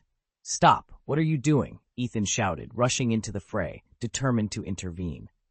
Ethan's voice boomed like thunder, instantly resonating in the ears of the centaurs and causing their movements to involuntarily freeze. His reputation among the centaurs was significant. His words acted almost like commands, prompting most of the centaurs to cease their violent actions. However, a few stubborn centaurs, spurred on by Bane, continued to assault Firenze. Witnessing this scene, anger surged within Ethan's heart. "You still refuse to heed my words, do you?" he thought. Without hesitation, he activated his psychic powers, which manifested as telekinesis, and forcefully pushed the remaining centaurs away from Firenze. "Mr. Ethan, this is an internal matter within our community. Please, do not interfere," Bane said, glaring at Ethan with evident anger. He was clearly taken aback by Ethan's forceful intervention. The impact of Ethan's telekinesis nearly caused him to stumble. Ethan disregarded Bane's protest and quickly moved to assist Firenze, helping him up from the ground. He observed that Firenze's body was marred with deep hoof marks, and blood seeped from his wounds, painting a picture of misery. "Firenze betrayed us and became a slave to you humans," one of Bane's centaurs accused, his voice thick with anger. Ethan looked at the centaur with a cold, disdainful gaze. He was aware that the centaurs dared not attack him directly, given the significant aid he had provided them in the past, but their hostile stares still made him uncomfortable. Betrayal? Just because Firenze chose to become a professor at Hogwarts? Ethan questioned the group of stubborn centaurs, his dissatisfaction evident. "Can't you see the value in his choice? He made this decision for the sake of peace and understanding between our races."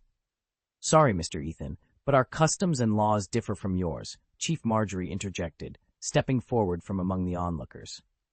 His tone was laced with helplessness, but also carried the centaur's characteristic stubbornness. Ferenza's actions have crossed a line for us. We must handle this in our own way. All I see is an attempt at murder, Ethan retorted, his eyes flashing dangerously. If these are your customs and laws, then I must say they are utterly ridiculous and barbaric. Chapter 571. I'm sorry that you have witnessed such a miserable side of our people, Marjorie sighed, yet he remained firm in his beliefs. Ferenza's attempt to sell our knowledge and secrets to humans is an intolerable disgrace for us centaurs. We must prevent this to uphold the dignity and safety of our community. Oh, yeah, Ethan's eyes sparkled with sarcasm. Speaking of knowledge, should I, who shared the knowledge of human druids with you, also be regarded as a traitor by wizards and be burned at the stake? You know that's not what I meant, Ethan. Marjorie's expression shifted dramatically as he quickly clarified. All of us are deeply grateful for your assistance. You taught Daisy the druid spell. How could we ever forget your kindness? Indeed, the centaurs were all thankful to Ethan for teaching one of their own a druid spell. No one within the tribe dared to criticize Ethan's decision to teach Daisy, despite her rebellious nature. Those who had benefited from Daisy's favor were especially supportive. That's not what you meant. I believe that's exactly what you implied, Ethan countered, linking the two issues. Is the knowledge of the centaurs truly that invaluable? Wizards possess their own divination skills. We choose centaurs as professors to foster mutual learning and communication. Why then are you so reluctant to share? Ethan's tone grew increasingly stern as he fixed his gaze on Marjorie. Consider this. Before I shared the secrets of nature with you, the centaurs lacked abilities akin to druid spells, right? What if a wizard sought the knowledge of the centaurs? Are you only willing to receive, but not to give? If so, how are you any different from the selfish wizards you criticize? This accusation instantly ignited the centaurs' fury. Proud by nature, they could not stand such humiliating charges. Yet, their anger was not directed at Ethan, but rather at Marjorie and other conservative leaders like Bane. They believed that if these hardliners hadn't stirred up trouble and distorted the situation, they wouldn't be in such an ungrateful position. Just as the tension reached its peak, the sound of crisp and melodious horseshoes broke the silence. A female centaur with rainbow-colored hair emerged gracefully from the forest. Despite her size, every step she took was incredibly light, as if she were walking on air. The surrounding flora seemed to recognize her presence, parting to create a path to the clearing. Her arrival was akin to that of nature's messenger, with butterflies fluttering around her, birds singing joyously, and small animals like squirrels and hares playfully jumping around her. This scene, straight out of a fairy tale, portrayed her as the queen of the forbidden forest. The visitor was Daisy, Ethan's elder sister's apprentice, and a centaur druid. Witnessing this, Ethan couldn't help but feel admiration. He recognized the use of druid magic, but what impressed him more was Daisy's skillful and charming application of it. Although Ethan himself could cast similar spells, he never imagined using them so effectively. He thought to himself, she truly is the only druid among the centaurs, revered and skilled. After a long period of admiration, she has mastered a set of techniques without any formal instruction. This technique, though seemingly simple, had an extraordinary effect, as evidenced by the respectful salutes from nearly all the centaurs. Even the previously tough Chief Marjorie took the initiative to nod at her. Daisy didn't waste any time. She walked straight to the field and addressed the centaurs with conviction. Mr. Ethan is our friend and my most respected mentor. How could you be so disrespectful to him? As soon as she finished speaking, the scene fell into an instant silence. The centaurs lowered their heads, unable to meet her gaze, resembling children who had been scolded for wrongdoing. However, some of the older centaurs still displayed stubbornness and arrogance in their eyes, showing they were not as easily swayed. Taking a deep breath, Daisy knew she needed to exert more effort to fully convince these stubborn individuals. Raising her voice, she continued, "Yes, we centaurs have a long tradition and conservative ideas, but Mr. Ethan, as a wizard, has crossed the boundaries of race extended a hand of friendship to us, and selflessly taught us Morality Rui's spell. What generosity and heart! Isn't this kind of grace enough to make us let go of those old ideas and prejudices? After discussing the past, Daisy brought up the present. I believe everyone is aware of the recent prophecies obtained in the tribe, she said solemnly. The dark forces are ready to move again, and Voldemort's resurrection is no longer a secret. Naturally, we centaurs cannot stay out of it. You should all be aware of the attitude of those dark forces towards our non-human race. Although I am young, I have also heard about the atrocities committed by the Death Eaters more than 10 years ago, and those of you who have experienced that dark period should be fully aware of the horror and cruelty involved. Her words acted like a key, unlocking the long-suppressed memories of the older centaurs. The arrogance and stubbornness on their faces gradually melted away, replaced by a sense of guilt. Seizing the moment, Daisy continued, "The situation is tense. Although we can temporarily avoid the dispute by hiding in the Forbidden Forest, this is by no means a long-term solution. We need allies, and we need to unite all the forces that can be united to jointly resist the darkness. Now is the time to offer help in times of need and extend an olive branch to allies. Why should we do the opposite?" With the prestige and wisdom she had accumulated over the years, Daisy dispelled the doubts and stubbornness among the centaurs like a spring breeze. Her words were firm and persuasive, convincing every centaur and ultimately leading to Firenze's release. Ethan thanked Daisy for her timely arrival. In fact, it was Daisy who first noticed the emergency situation of Firenze being besieged. However, due to her special identity and position, it was inconvenient for her to intervene directly to avoid being misunderstood and potentially displeasing the wizarding world. Therefore, she cleverly used Ethan's influence to express her stance, allowing her to take the opportunity to choose a side and then persuade the centaurs to make the right decision. Just as Ethan was about to take Firenze away, Marjorie, the older centaur, suddenly raised a sharp question. "Mr. Ethan, please allow me to take the liberty of asking, does Master Daisy's offer of an olive branch to allies refer to you personally or to Hogwarts, led by Mr. Dumbledore?" Marjorie's question was not out of ignorance or curiosity, but a test after careful consideration. Despite living in the Forbidden Forest for a long time with limited contact with the outside world, his keen observation skills and attention to detail had allowed him to notice the subtle differences between Ethan and Dumbledore. Faced with this question, Ethan did not directly answer yes or no, but responded confidently. The answer to the question doesn't matter, because no matter what, this olive branch will eventually boss. The arrival of the centaur Firenze at Hogwarts did not go unnoticed by the students. In fact, Principal Dumbledore seemed to have no intention of concealing his new appointment. As Firenze made his way up the stone steps of the castle, whispers and curious glances followed him. Among the onlookers, Umbridge's reaction was particularly striking. Standing on the steps, her eyes widened in disbelief. "Dumbledore actually hired a centaur to teach divination?" she murmured to herself, finding it utterly astonishing. She had always believed that Dumbledore was a stickler for rules and tradition, so this unexpected decision took her by surprise. In her view, centaurs, despite their intelligence, were beasts and fundamentally different from human wizards. Yet Dumbledore had crossed this boundary, leaving her feeling an inexplicable sense of panic.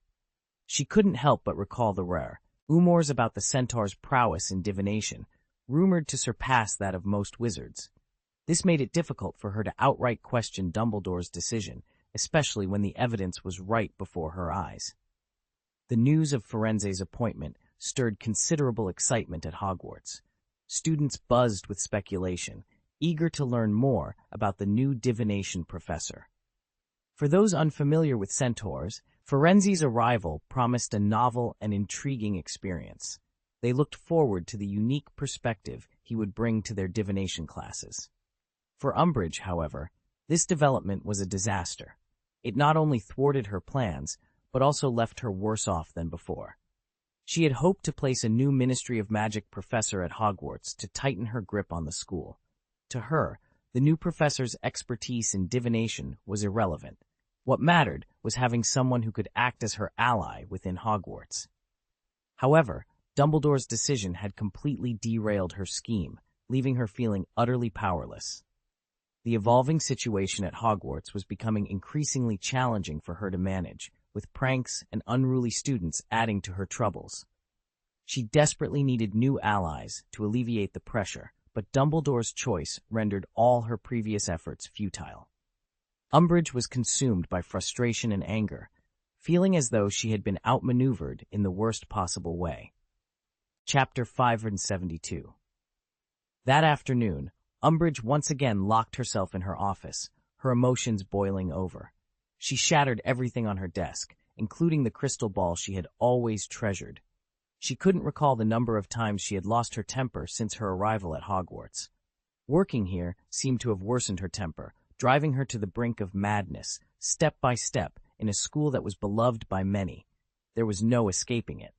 As she navigated the corridors of Hogwarts, the chatter of students about the new divination professor was unavoidable.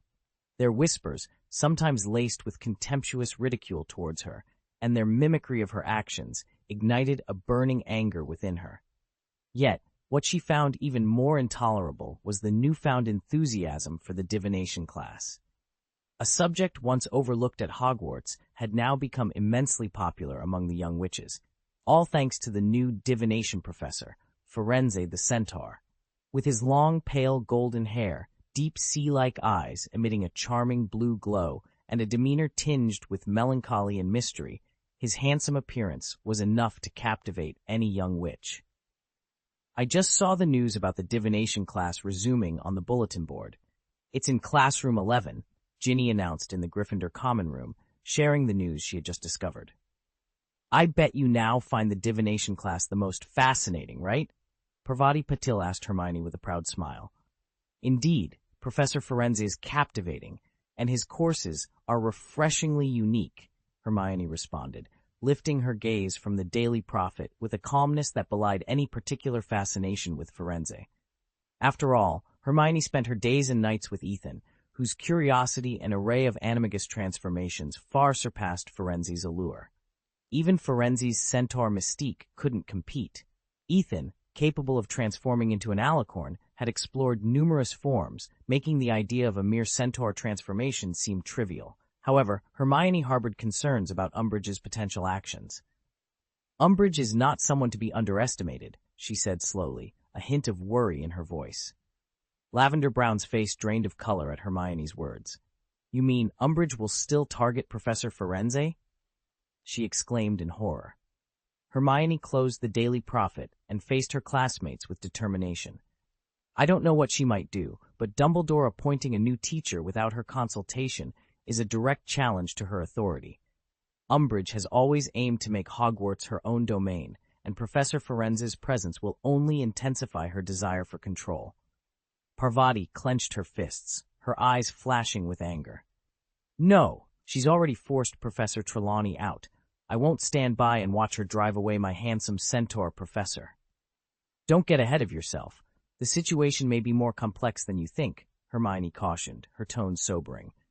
By the way, I assume Trelawney's departure saddened you both? Hermione inquired. Lavender nodded, a hint of sadness in her eyes. Yes, we miss her, but her new divination show on Alpha United TV has been a success and is widely loved. We believe she's happier and freer there than she ever was at Hogwarts. A smile of relief crossed her face as she spoke. Exactly. We even sent her some enchanted daffodils, Parvati added. They're ordinary muggle daffodils, not the screaming ones from Sprout. We hope she finds joy in them. Classroom number 11, despite its unremarkable name, is one of the many abandoned classrooms scattered throughout Hogwarts. In its prime, Hogwarts was considered the most prestigious magic school in Europe, if not the only one at the time. Wizards from across the continent aspired to study within its walls, making it a coveted destination for magical education. The school once offered a vast array of classes and subjects to accommodate the diverse interests of its students, necessitating the use of numerous classrooms, including the now-forgotten Room 11. As time passed, the Kingdom of Yin rose to prominence, becoming the leading magical nation in Europe and surpassing others in magical advancements. The introduction of the Secrecy Act, and the emergence of other magical schools gradually challenged Hogwarts' preeminent status. The school's enrollment began to shrink, limiting its intake to students from the Kingdom of Yin and its neighboring countries. This led to a decrease in student numbers and the eventual closure of many classrooms. These once vibrant rooms, filled with the sounds of learning and laughter, now lay silent, gathering dust and waiting to be rediscovered. Harry and Ron, filled with curiosity and anticipation, made their way through the corridors of Hogwarts towards classroom number 11. They had heard rumors of its dilapidated state, expecting to find a room cluttered with debris and permeated with a musty odor. However, upon opening the door, they were greeted by an unexpected sight. The room was transformed into a lush green world, a stark contrast to the shabby classrooms of the roomers. The floor was covered in damp moss, with trees sprouting from the ground and intertwining to form a vibrant forest. The branches stretched upwards, covering the ceiling and windows, and casting the room in an emerald hue. Sunlight filtered through the foliage, casting dappled golden light across the floor, creating the illusion of being in a forest in spring. The air was fresh, carrying the faint scent of flowers and the distant chirping of birds, immersing Harry in the beauty of nature. As they entered, they noticed that many students had already gathered, finding spots on the dirt, beside tree trunks, or near rocks, their faces marked with a mix of nervousness and anticipation. In the center of this classroom-turned forest stood Professor Firenze, a tall and handsome centaur. The sunlight illuminated his long platinum hair, making it shimmer like a golden waterfall. His eyes, bright as sapphires, radiated a mysterious and profound light, giving him an almost divine appearance. Upon noticing Harry and Ron, Professor Firenze greeted them with a warm and friendly smile, reminiscent of the spring sunshine. "Harry Potter, welcome to my class," he said softly. Harry approached Professor Firenze, feeling a mix of nervousness and awe. As he shook the centaur's outstretched hand, he was struck by the warmth and dryness of his grip, which conveyed a sense of peace and strength. Hello, Professor Firenze," Harry replied, his voice faltering slightly as he met the centaur's gaze. The sunlight filtered through the trees, casting a gentle glow on Professor Firenze's lustrous, long hair. With a warm smile and a nod, Firenze's gaze swept over Harry and Ron before gesturing towards a tree stump next to the wastebasket. "Please take a seat, children. It appears everyone has arrived, so we can begin today's lesson," he announced. As Harry settled down, he noticed the awe-struck glances from his classmates. Their eyes brimmed with surprise and curiosity, as if Harry had undergone a transformation. It took him a moment to realize that this sudden shift in perception was due to his friendly interaction with Professor Firenze. To most, Firenze, a centaur, was an imposing figure.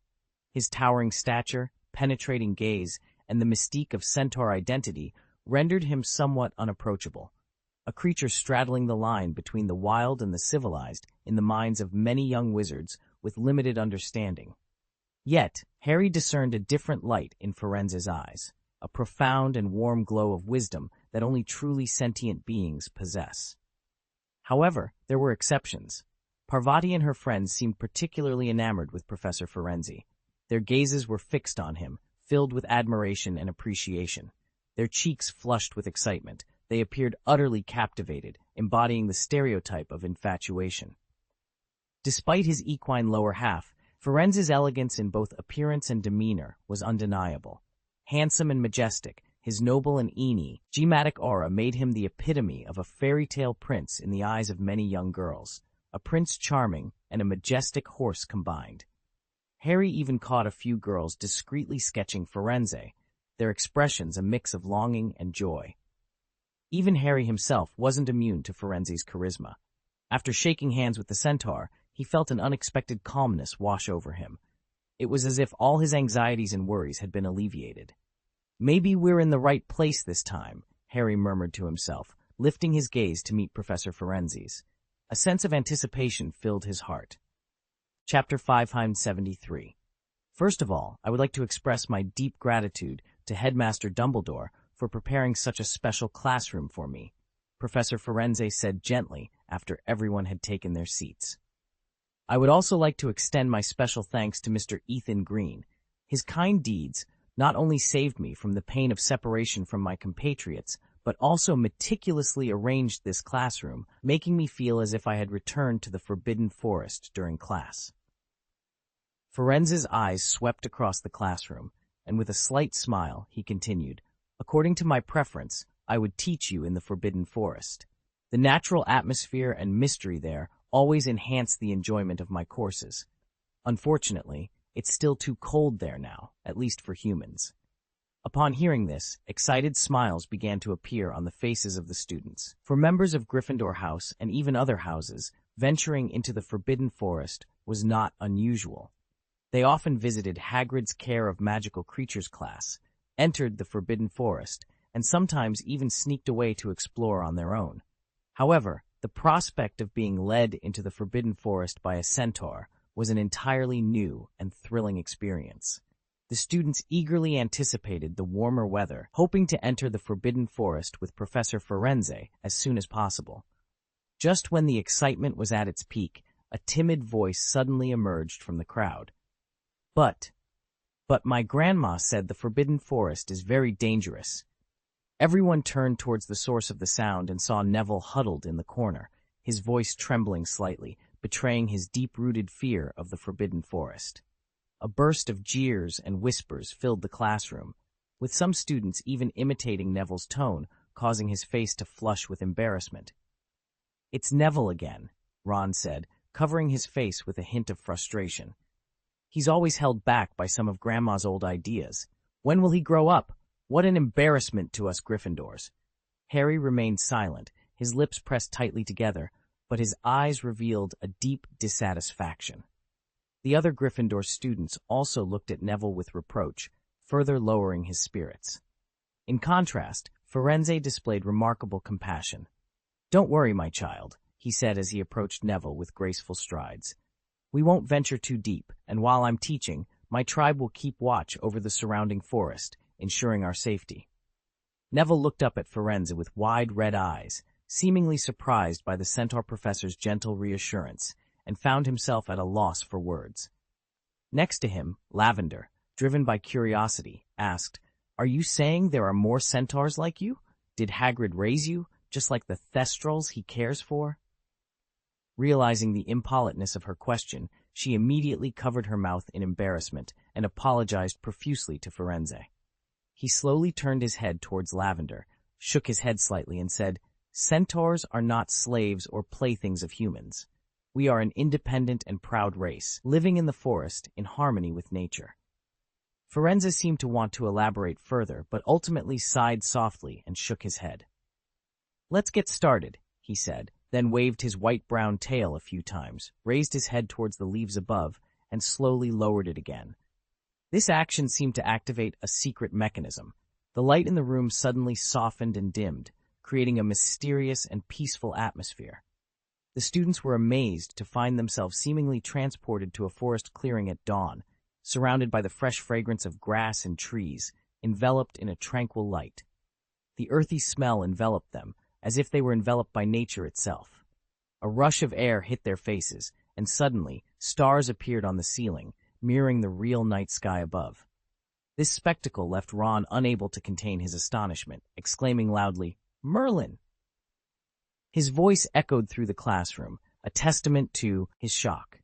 Despite the usual rules against making noise in class, no one thought to reprimand Ron. The entire classroom was in a similar state of excitement, filled with exclamations and gasps, as everyone was captivated by the scene before them. Ferenza, standing quietly to the side, reminded everyone in a calm, deep tone, "Lie on the ground and observe the sky. For those with insight, our destiny is written in the stars."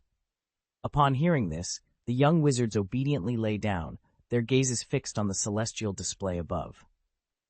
Harry and Ron, following suit, pressed their backs to the floor, their eyes locked on a star that shone with a blood-red light, twinkling as if it was blinking at them. Oddly, while this star twinkled, it seemed to absorb the energy of the surrounding stars, making its part of the sky appear both lonely and dazzlingly bright. "Is he trying to teach us astrology?" Ron, still not fully recovered from his initial surprise, asked with a mix of doubt and excitement. "Professor Trelawney has mentioned this before. claiming that Mars can bring accidents or destruction. After her classes, I'd be afraid to look up at the night sky, worried I might see something ominous like the end of the world. Ron chuckled at his own words, finding the idea somewhat absurd. However, their laughter ceased when Firenze's deep, peaceful voice filled the room. "These are all nonsensical claims," Firenze said slowly, startling Harry and Ron. Ron, in particular, was concerned about speaking out of turn in class, fearing a deduction of points, especially since he was a Gryffindor prefect and felt the need to set a good example. Fortunately, Firenze chose not to deduct points. Instead, he continued, "Compared to the vastness of the stars, humans are insignificant. Our actions have no impact on the movement of the stars." He then moved to another corner of the classroom, adding, "I cannot say whether Professor Trelawney can truly see the future in the stars. But in our centuries of studying the stars, such predictions are often baseless. We observe the stars not to foresee our personal destinies, but to look for signs of great evil or change that could alter the world. For the past decade, the stars have indicated a brief peace between wars. But now—" Firenze's voice trailed off, and a hushed silence fell over the classroom. The students watched him intently, holding their breath. "The brilliance of Mars shines above us, a sign that war is about to break out again," Firenze declared, his voice low and resolute, each word heavy with implication. The realization of what Firenze was hinting at struck everyone with fear. The only news that could be linked to war was the rumored resurrection of Voldemort. The Centaur's prediction of an impending war, presumably linked to Voldemort's return, filled the young wizard's eyes with fear and uneasiness, as if the very thought conjured visions of the dark times ahead. In a war-torn future, Ethan and his relatives and friends found themselves trapped, unable to escape the horrors unfolding around them. However, Firenze refused to let the atmosphere of fear and despair continue to spread. Elevating his tone, he gestured towards the opposite side of the sky, urging, "Please remember, war is not an unstoppable torrent. Although the blazing heat of Mars is dazzling, it also awakens the brilliance of the morning star." Extending his arm, Firenze pointed his fingertips directly at the other end of the sky. Following his direction, everyone's gaze shifted to the starry expanse above.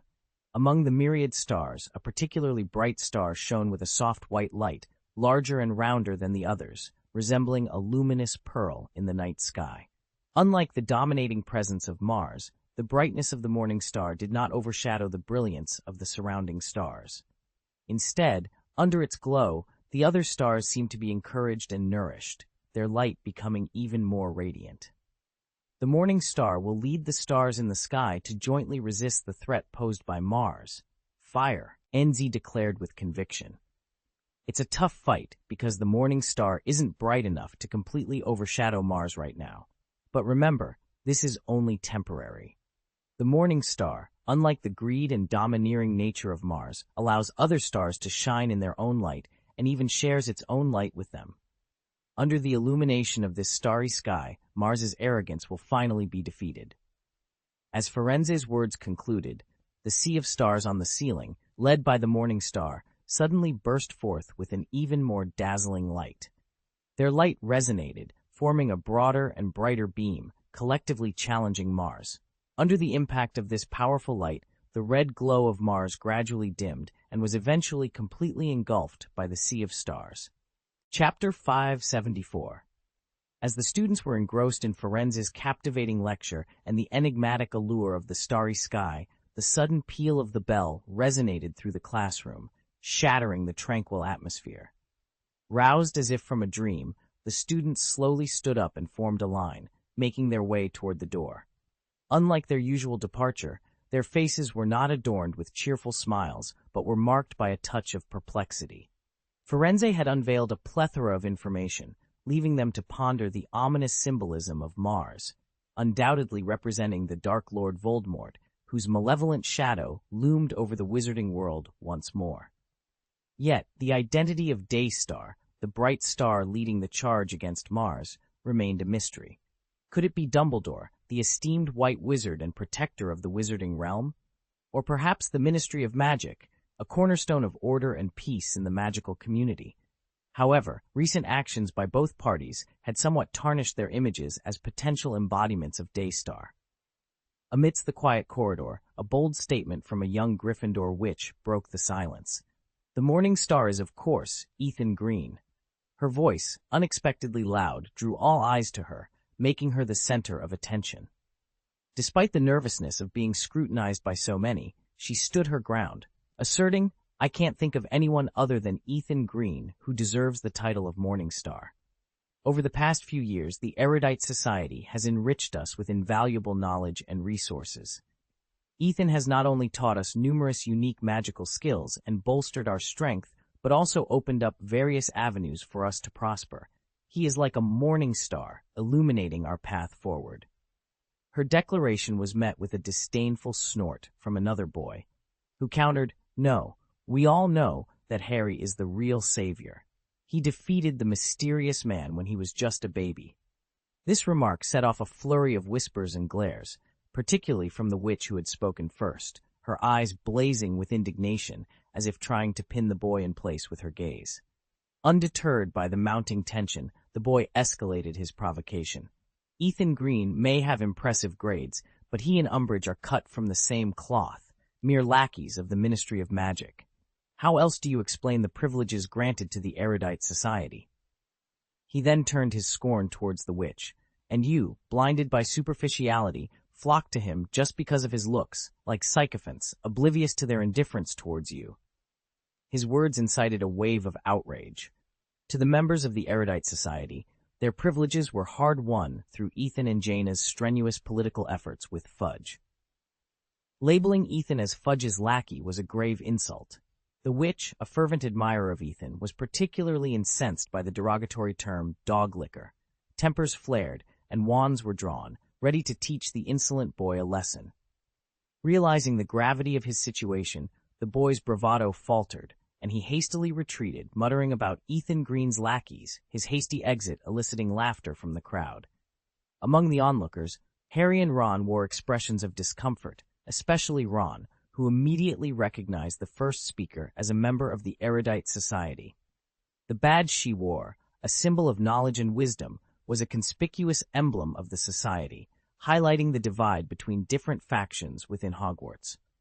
The individuals approaching from behind were also members of the Polyscientific Society, all adorned with identical badges symbolizing their intellectual pursuits. The boy who had just spoken was a member of Dumbledore's army, hence his advocacy for Harry was expected. However, that was the extent of it. Among the young Gryffindor wizards, there were several DA members, yet they showed no inclination to confront the members of the Erudite Society. Their reluctance to stand up, especially at such a pivotal moment, highlighted the stark contrast in unity and determination between the DA and the well-established Boschow Society, instilling a sense of unease among them. As a DA member, Harry found himself in an awkward position. He held Ethan in high regard, often seeking his counsel at the Ravenclaw Tower, especially during moments of uncertainty. This admiration was not unfounded, as Harry's skills had significantly improved thanks to Ethan's mentorship during the Triwizard Tournament the previous year.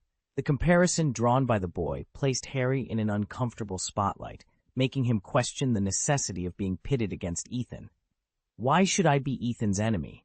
Harry pondered, relieved that the Erudite Society's criticism had not targeted him directly. After dispersing the dissenters, the Erudite Society members began an animated discussion, praising Ethan as the Morning Star. Yet, as Professor Firenze had mentioned, even the Morning Star required the support of other stars to shine brightly.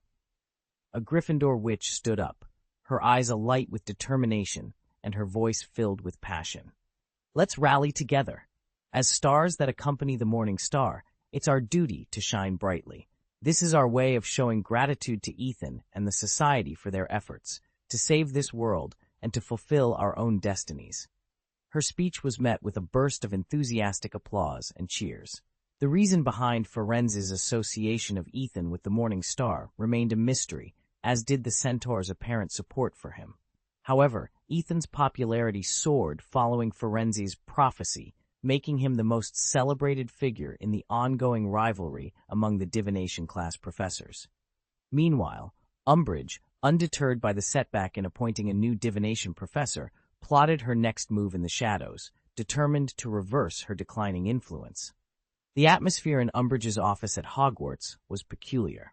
Gabrielle Delacour stood before a vase filled with dried flowers, her gaze drifting across decorative plates adorned with vividly painted cats sporting various bows, which lent the room a humorous touch. As a Slytherin, Gabrielle's presence in Umbridge's office was motivated by reasons vastly different from those of Harry and his companions. Her curiosity piqued, yet the purpose of Umbridge's summons remained unclear, hinting at potentially favorable developments. "Our professor's taste is certainly unique," Pansy remarked, joining Gabrielle and attempting to soften her critique with a diplomatic tone, though her amusement was evident. Gabrielle, with a gentle smile, pointed to a plate featuring a black cat with piercing green eyes and alert ears, finding it notably charming compared to the others. Pansy, after a brief glance, quickly diverted her attention, muttering her preference for it over the more garishly adorned cats. Gabrielle took a seat beneath the distinctive black cat plate, observing the Slytherins, mostly purebloods, entering the room, each with their own reasons for being there, yet united by a common thread of intrigue and anticipation. Many of the society's members hailed from affluent families, each well-versed in their own right. "Good evening, distinguished young wizards." Umbridge's voice, sickeningly sweet as if spinning silk threads, filled the air. She gestured for everyone to take a seat wherever they liked. "Please, don't stand on ceremony. Make yourselves at home." As she turned and walked towards the desk, an object on the wall caught everyone's attention, a robust iron bolt securing Harry's firebolt. The very broom Harry had soared on across the Quidditch field was now tightly bound by iron chains, a display marked with the number 283, a trophy Umbridge evidently took great pride in. "Welcome, the finest young wizards of Hogwarts," Umbridge exclaimed, her voice brimming with pride and enthusiasm. She lifted her arms as though to embrace the room, then made her way to the refreshment table. There, she personally served each young wizard a cup of fragrant, sweet black tea, the sweetness seemingly mirroring her current mood. "After the Christmas holidays," she continued, her gaze slowly sweeping across the faces before her, "we will embark on a significant new endeavor, an investigative action team. I have handpicked each of you, outstanding representatives who have shown unwavering trust and support for the Ministry of Magic. I extend to you my sincere invitation to join this team and work together to uphold the Order of Hogwarts and ensure the peace of the wizarding world." Umbridge reveled in the undivided attention she received, a wave of satisfaction washing over her. She relished being the center of attention, feeling as though she were the queen, commanding everything around her. Despite these young wizards not yet having graduated, their backgrounds and identities were synonymous with power and wealth, promising a future filled with brilliance. This was her latest effort to curry favor with the young wizards since the beginning of the school term, and she had finally identified her ideal candidates. As members of the investigative action team, you will enjoy the same privileges as the professors. You will have unrestricted access to the Quidditch fields, functional classrooms, and other facilities. Moreover, in the interest of maintaining school discipline and ethos, you will also have the authority to deduct points from other students, she enticed. Upon hearing this, even Crabbe and Goyle, previously engrossed in their tea, perked up, their eyes alight with excitement. They understood that joining the investigative team would not only elevate their status and power within the school, but also grant them the freedom to exercise this power without consequence. Such an opportunity was too good to pass up. Chapter 5 and 5. Coming out of Umbridge's office, Pansy Parkinson spoke in a drawn-out tone to Goyle and Crabbe, who were beside her. "Did you notice how Umbridge completely bypassed our chairman, Miss Granger, to curry favor with us? It seems Miss Granger's stance on the last incident with Professor Lupin has left her quite displeased." A contemptuous smile played at the corner of her mouth. But does she really think that by offering such trivial power, she can sow discord among the members of the erudite society? How naive. She intended to convey her loyalty to Ethan through Gabriel's words. Gabriel, however, seemed uninterested in Pansy's political musings. Being younger and less concerned with power struggles, she changed the subject to something more to her liking. "What did you think of the tea Umbridge made? I found it overly sweet." Goyle and Crabbe exchanged glances, nodding in agreement. As Draco Malfoy's younger associates, they were accustomed to following his lead, which now included showing favor to Ethan, thereby extending certain privileges to Gabriel as well. Gabriel, seizing the moment, asked, "Do you know where tea comes from?" Goyle, somewhat embarrassed, admitted his ignorance. Unfazed, Gabriel shared a story Ethan had told her a few days prior. Tea's discovery was quite accidental. In ancient times, in the Dragon Kingdom, a man boiling water in his garden had a tea leaf fall into his pot from a tree. The water became fragrant, leading to the delightful discovery of tea. Crabbe listened with wide-eyed fascination, surprised to learn that tea originated from trees. "Where did you think it came from?" Gabriel asked, raising an eyebrow. "The grocery store?" Crabbe replied, causing Gabriel to chuckle at the innocence of his response. As Christmas approached, St. Mungo's Hospital for Magical Maladies and Injuries was enveloped in a festive atmosphere. The waiting room was adorned with bright crystal bubbles that had transformed into red and gold, resembling enormous Christmas ornaments. Emerald green holly decorated every door, and a Christmas tree, magically preserved with white snow and ice, stood in the corner, topped with a shining gold star.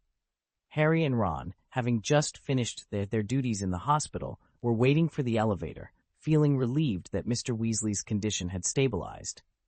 The Weasleys planned to spend Christmas together in the ward, looking forward to reuniting with their family. However, their wait was interrupted by a portrait of a fierce-looking therapist who began diagnosing them with various bizarre ailments. "You, young man," he pointed at Harry, "have a bad temper. You possess 2 souls and 3 personalities. You're schizophrenic." Harry and Ron exchanged worried glances, with Harry feeling particularly alarmed. Remembering his connection to Voldemort and his transformation into a snake, he wondered if he truly had a mental illness. "But don't worry, I'm a professional," the therapist continued, suggesting a frontal lobotomy as a cure. Harry, though young and fearful of dying prematurely, thought of his parents and friends, wrestling with the decision. "Take it easy, young man." The therapist's voice was full of confidence as he continued, "This kind of surgery has been recognized by the Nobel Prize in the Muggle world. I even performed the surgery on the sister of President Kennedy of the United States." Harry's heartbeat accelerated slightly, and he felt a bit shaken. After all, this was a Nobel Prize-winning operation that might indeed solve his physical issues. Growing up in a Muggle family, he understood the significance of the Nobel Prize. However, Harry was unaware that after the treatment, Kennedy's sister's intelligence had not improved, but had instead regressed to the level of a 2-year-old child. At that moment, another therapist, appearing as if from the medieval era, spoke up. He was dressed in a black robe, waxed, and most notably wore a beak mask, resembling a plague doctor. He stared intently at Ron and warned, "Young man, you have a severe case of dragonpox. This is a terminal disease that may cause skin scabies and leave scars. I don't mean to be harsh, but if you don't receive treatment promptly, your appearance could worsen significantly." Ron's ears turned red as he yelled back, "I don't have dragonpox. Those are just freckles. Freckles!" He immediately doubted the reliability of the portrait's diagnosis, and feeling frustrated, pulled Harry away from them. They quickly returned to the ward, unaware that Ron had inadvertently saved Harry's life. Mr. Arthur Weasley was resting in bed, his long legs stretched out, with a plate of leftover turkey on top. He wore an expression of indifference, as if detached from the world around him. As Mrs. Molly Weasley came to clear the dishes, her gaze accidentally fell on Arthur's wound. Her face turned pale instantly, and she let out a shrill scream. "Arthur!" She rushed to his side, trembling as she opened his hospital gown to reveal the grotesque, centipede-like stitched wound. "What is this? Where are your bandages? Why has this happened?" Mr. Weasley, startled by his wife's reaction, quickly covered himself with the sheets, showing an expression of embarrassment and fear.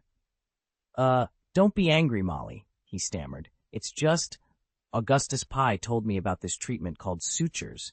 He said it's a new method that combines Muggle and wizard medical techniques." Muggle? Mrs. Weasley's voice grew louder and more incredulous with each word, her eyes flashing with anger and confusion. Are you using Muggle remedies?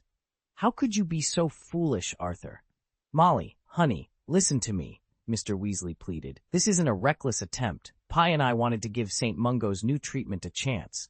It's said to be very effective, merging the medical knowledge of Muggles and wizards. However, before he could finish, Mrs. Weasley coldly interrupted him. The essence of Muggles? Do you really think everything about Muggles is worth emulating, Arthur? Madam, please, let me explain, interjected a handsome young doctor with brown curly hair, approaching them. He was Augustus Pi, the therapist in charge of Mr. Weasley's treatment. This suture therapy is the latest innovation from our Alpha United medicine. It's based on the integration of Muggle and wizard medical methods.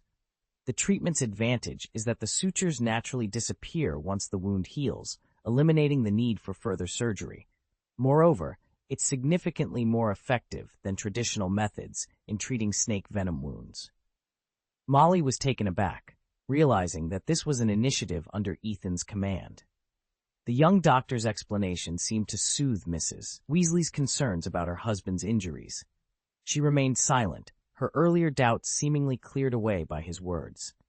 In an attempt to lighten the mood, Ron shifted the conversation, unaware that his question would inadvertently strike a sensitive chord. Mom, is Percy still not willing to come back this time? He asked. The question immediately brought tears to Mrs. Weasley's eyes. She turned away, wiping her tears, and choked out, he said he was busy with work and wouldn't come back for the holidays. Seeing his mother's distress, Ethan immediately regretted his attempt to ease the tension. Mom, don't be sad. Percy might really be too busy, he tried to console her. Madam, please allow me to examine the wound. If all is well, you can be discharged from the hospital today. Augustus Pi interjected, thinking it best to proceed with his duties.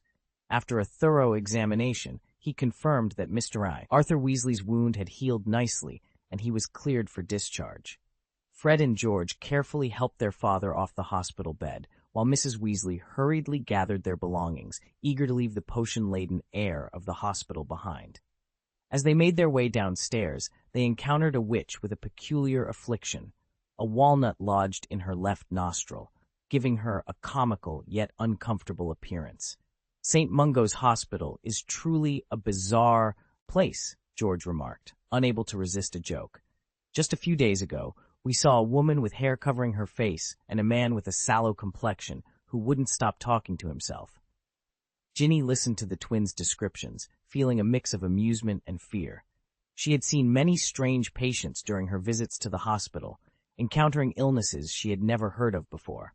Without Ethan by her side, her bravery waned, leaving her feeling apprehensive.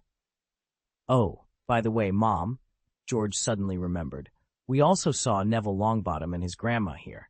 They came to visit their parents. Molly's expression darkened at the mention of the Longbottoms, a topic that made her uneasy due to Ethan's involvement in their treatment. However, George, oblivious to his mother's discomfort, continued enthusiastically. There's also a patient with acne all over his face. His skin looks a lot like Ron's freckles. Both are quite unsightly. Who are you calling unsightly? Ron retorted loudly, taking offense. These are freckles on my face, not pox, and I think my freckles look pretty good. Mrs. Weasley, the twins, and even Ginny couldn't help but laugh at Ron's indignant response, the tension momentarily forgotten in their shared amusement. Chapter 576, Christmas Eve's Conspiracy. On the afternoon of Christmas Eve, Ethan sat quietly by the fireplace in the tower, the strong flames dancing around him, bringing warmth and light. In his hand, he flipped through a magic book sent by Rowena from Durmstrang. The pages turned gently under his fingertips, emitting a low, rhythmic rustling sound. At this time, Rowena had begun to gradually take control of the entire Durmstrang, preparing to launch an unprecedented teaching reform based on Ethan's arcane magic. However, his focus was momentarily diverted from Durmstrang. Horace Greengrass and Lucius Malfoy had just delivered urgent messages to Ethan. They usually communicated through channels that, while secure, had a certain delay. Their choice of emergency communication indicated the importance and urgency of the information. Voldemort and his Death Eaters planned to launch a prison break in Azkaban on Christmas Eve, aiming to rescue the Death Eaters captured on the night of the World Cup and thereafter. This event, originally occurring after Christmas in the original narrative, had been moved up. Their actions, including the attack on the Death Eaters and the reform of the Aurors, had evidently put tremendous pressure on Voldemort, who was now eager to restore his forces. Ethan gently put down the magic book, stood up, and paced the room, deep in thought. There was no need for the Genius Club to intervene prematurely. After all, the Dementors, under Fudge's jurisdiction, were in charge of Azkaban. Despite being theoretically a part of the Department of Magical Law Enforcement, Azkaban was firmly controlled by Fudge. A successful escape would embarrass Fudge, but Jaina's faction would remain unharmed. Ethan's contemplation was brief. He responded to Gahoris and Lucius through the summons badge, instructing them to follow Voldemort's plans without any extraordinary actions from him or the Aurors. Then, he returned to his seat by the fireplace, picked up the magic book, and continued reading, the warmth of the fire and the rustling pages enveloping him once more, his thoughts shifting back to Durmstrang's teaching reform, as if the earlier plan had never been mentioned. In a secluded manner in the countryside of the Yin Kingdom, the atmosphere was tense and solemn. Lucius Malfoy, clad in black magical robes, sat in a dark study, his hands clasped together as if concealing his inner anxiety. Beneath his robe, his fingers pressed a summons badge secretly. The badge vibrated slightly, and Lucius felt Ethan's low, clear voice in his heart. He exchanged a glance with Gahoris Greengrass, sitting opposite him without any trace. Gahoris nodded slightly, indicating he had received the same message. Relief washed over Lucius. Ethan had conveyed the same reply to both of them. His tense nerves relaxed slightly. In the past few days, he and Gahoris had been providing intelligence to Ethan while infiltrating the Death Eaters. Despite Ethan's previous allowance, which helped Lucius regain some trust by successfully recruiting giants for Voldemort, their position among the Death Eaters remained precarious. They were aware that any detection of Voldemort's covert actions by the Ministry of Magic would lead to a thorough investigation for moles, putting both their identities and Gahoris's at risk. Previously, McNeil had ignored his warning and insisted on attacking Hagrid, leading to a disastrous outcome. The giants who had chosen to cooperate with the operation were finally able to leave, a decision that led to McNeil being labeled as incompetent. The harrowing memory of their group being punished by Voldemort was still fresh in their minds. The pain and humiliation endured by those less fortunate left a lasting fear. The dire consequences of losing Voldemort's trust had been demonstrated more than once. To this day, Magniel suffers brutal treatment at the hands of some favored Death Eaters. Witnessing such tragic scenes filled them with terror, fearing that one day Ethan might ask them to cooperate, leading to a similar fate. However, Ethan had no plans for action at the moment, providing them with a sense of relief. They only needed to pretend the incident never occurred and follow Voldemort's orders precisely. For the two seasoned undercover agents, this task was not challenging. They exchanged smiles, feeling as if a great weight had been lifted from their shoulders. Lucius, my old friend, Rudolph Lestrange approached Lucius Malfoy, his voice carrying the weight of many years. We will enter Azkaban later. When the time comes, stay close and don't fall behind. Rudolph, Bella's husband, and thus Lucius's brother-in-law, had endured years of torture in Azkaban. Despite nearly a year of recuperation, the deep scars on his face had not fully healed. The spark in his eyes and the agile movements of his wand hinted at his past as Slytherin's chief chaser. He playfully bumped Lucius with his shoulder, causing Lucius's face to pale instantly. After all these years, you're still so easily frightened, Rudolph said with a sarcastic smile, then reassured him. Don't worry, you'll be fine as long as I'm here. Besides, the Master has struck a deal with the Dementors. They won't trouble us. Lucius nodded, his gaze fixed on Rudolph's swiftly moving wand. Rudolph, your wand skills have improved significantly. I remember at Hogwarts you had the fastest wand work, he complimented. Rudolph smiled proudly. Of course, my wand hasn't been idle over the years. He raised his chin, and with a flick of his wand, flames burst forth, creating several intricate patterns. After a brief pause, the prison break commenced. A group of Death Eaters silently gathered in the darkness. They apparated to the coast, mounted their broomsticks, and under Old Avery's leadership, flew towards Azkaban like a flock of ghosts. "Everyone, be careful. The weather near Azkaban is treacherous. Stay alert, and don't fall behind." Old Avery called out, his voice battling against the storm. Riding his broomstick, he resembled a nimble seabird, leading the Death Eaters through the tumultuous sea. The storm raged on, with thunder, lightning, and howling winds threatening to engulf everything. Yet the Death Eaters were undeterred. They closely followed Old Avery, navigating through the deadly sea. Their goal was to cross the storm that had shrouded Azkaban for years to reach the infamous wizarding prison.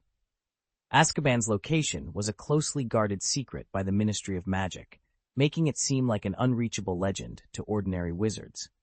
Without the Ministry's guidance, any wizard attempting to infiltrate Azkaban would have to brave the storm, risking getting lost without direction.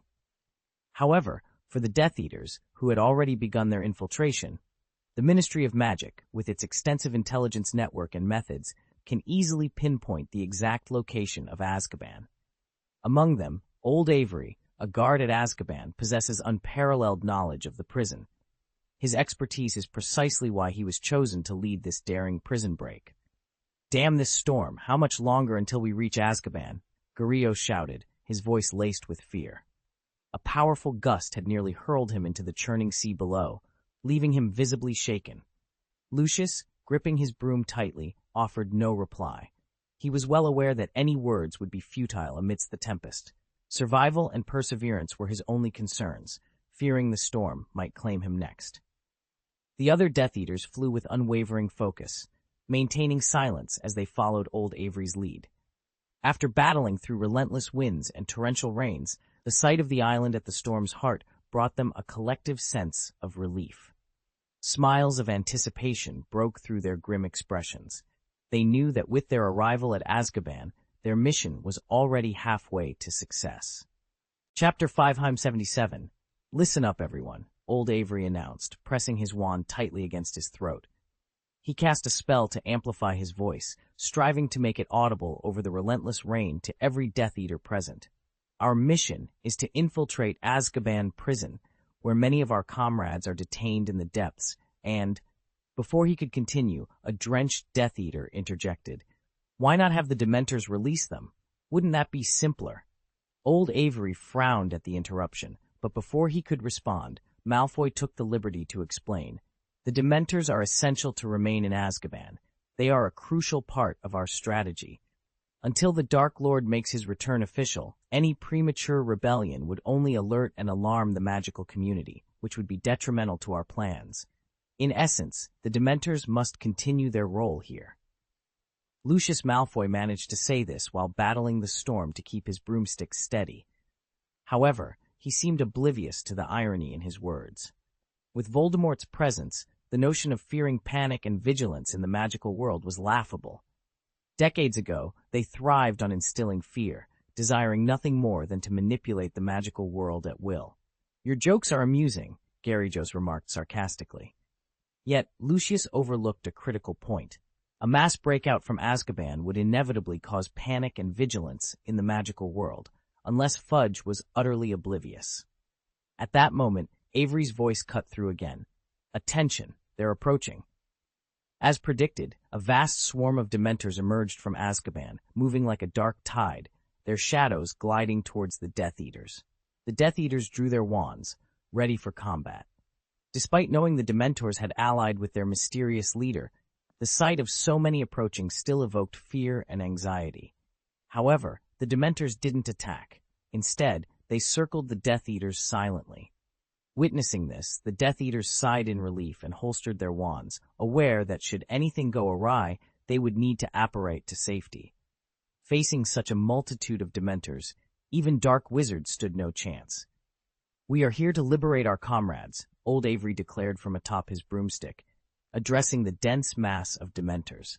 Yet, the Dementors seemed unresponsive, continuing to loiter aimlessly.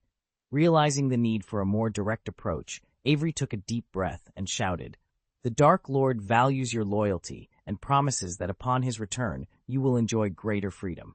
In the meantime, he permits you to feed more freely in the Muggle world and to reproduce without restrictions." He paused, his tone hardening. "But should you defy his wishes, the consequences will be dire." Hearing these incentives and stern warnings, the Dementors began to stir, emitting low hisses as if in discussion. Eventually, they parted, forming a passage for the Death Eaters to enter Azkaban prison. "Proceed without delay," Old Avery commanded. "We must vacate this place swiftly, leaving no opportunity for the Ministry of Magic to intervene." Led by Old Avery, the Death Eaters sped on their broomsticks towards Azkaban's breached entrance. They encountered no resistance. The Dementors acted as if blind to their actions, allowing them unimpeded access. As the masked Death Eaters appeared in the prison area where the prisoners were held, the atmosphere in Azkaban prison instantly erupted into chaos. The prisoners let out deafening cheers and roars.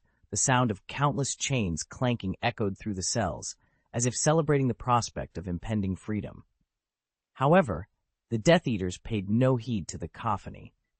In Azkaban, the true deterrent wasn't the cells or the rusted iron doors, but the jailer Dementors that roamed the corridors.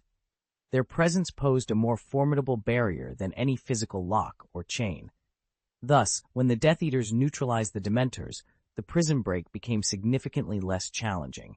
They moved with ease, as if navigating their own home, swiftly and methodically searching for their imprisoned allies, using magic to unlock the cell doors.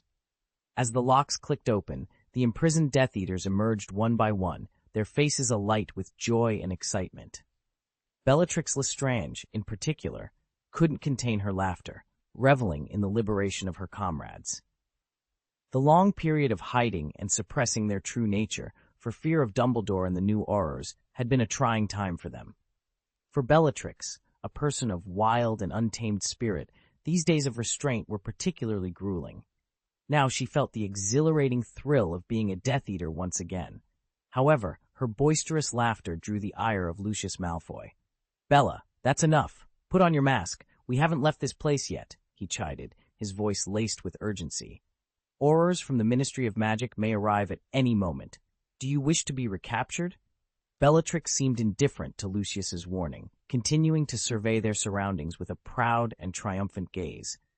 Lucius, feeling a mix of helplessness and frustration, especially given her relation to his wife, Narcissa, decided it was futile to reason with her. He sighed, choosing to focus on the task at hand, and began to gather the others to leave the perilous location. Meanwhile, the newly freed Death Eaters were reveling in their cells, their demeanor causing further unrest among the other prisoners. Seeing that the Death Eaters had no intention of freeing them, these prisoners desperately rattled their chains, shouting for release. Yet, the Death Eaters remained focused solely on their objective, to rescue their comrades. They had no interest in the fates of the other inmates, at least not until it was time to openly confront the Ministry of Magic. The Death Eaters hastened their pace towards the top floor of Azkaban, adhering to their original plan to evacuate within 15 minutes to ensure the operation's success.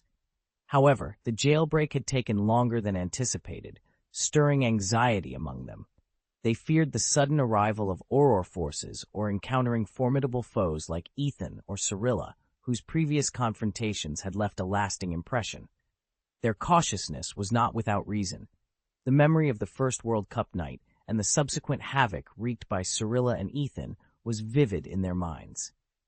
In their eyes, the likes of Fudge and his administration posed no real threat. They could only find solace in their hearts, knowing that even the Ministry of Magic might not be able to respond swiftly. This gave them a sliver of hope for a safe evacuation. Lucius and Grillos, in particular, were not overly concerned about the Ministry's reaction, as Ethan had already assured them of their safety. Their main worry was potential interference from the Order of the Phoenix members. At a breach on Azkaban's top floor, Old Avery was diligently pulling broomsticks from a bag and distributing them to the Death Eaters who had just broken out of prison. They needed to fly beyond Azkaban's anti-apparition barrier before they could apparate to safety. "Is everyone accounted for?" Old Avery inquired as he handed out the brooms. Rudolph scanned the group and realized his wife, Bellatrix, was missing. Anxiety gripped him, and he exclaimed, "Bella isn't here." Malfoy's brow furrowed upon hearing this. He was well aware of Bellatrix's volatile nature, and knew that if she lagged behind, it could lead to trouble. However, they couldn't afford to delay their escape for anyone. With a hint of irritation, he declared, "She was right behind us, and should arrive shortly. Let's proceed without further delay." Without further discussion, the Death Eaters mounted their brooms and braved the storm. Moments later, Bellatrix emerged at the gap on Azkaban's top floor. She gazed at the storm and the Dementors, who seemed almost gleeful in the chaos. Witnessing the Dementors' panic and her fellow Death Eaters' escape amidst the tempest, Bellatrix was filled with an intense sense of satisfaction and joy. Unable to contain herself, she burst into laughter. "It appears that these so-called new Aurors aren't as formidable as we thought," Bellatrix mused. "The Ministry of Magic is truly lax, allowing our plan to succeed so effortlessly. It's utterly laughable." Chapter 578.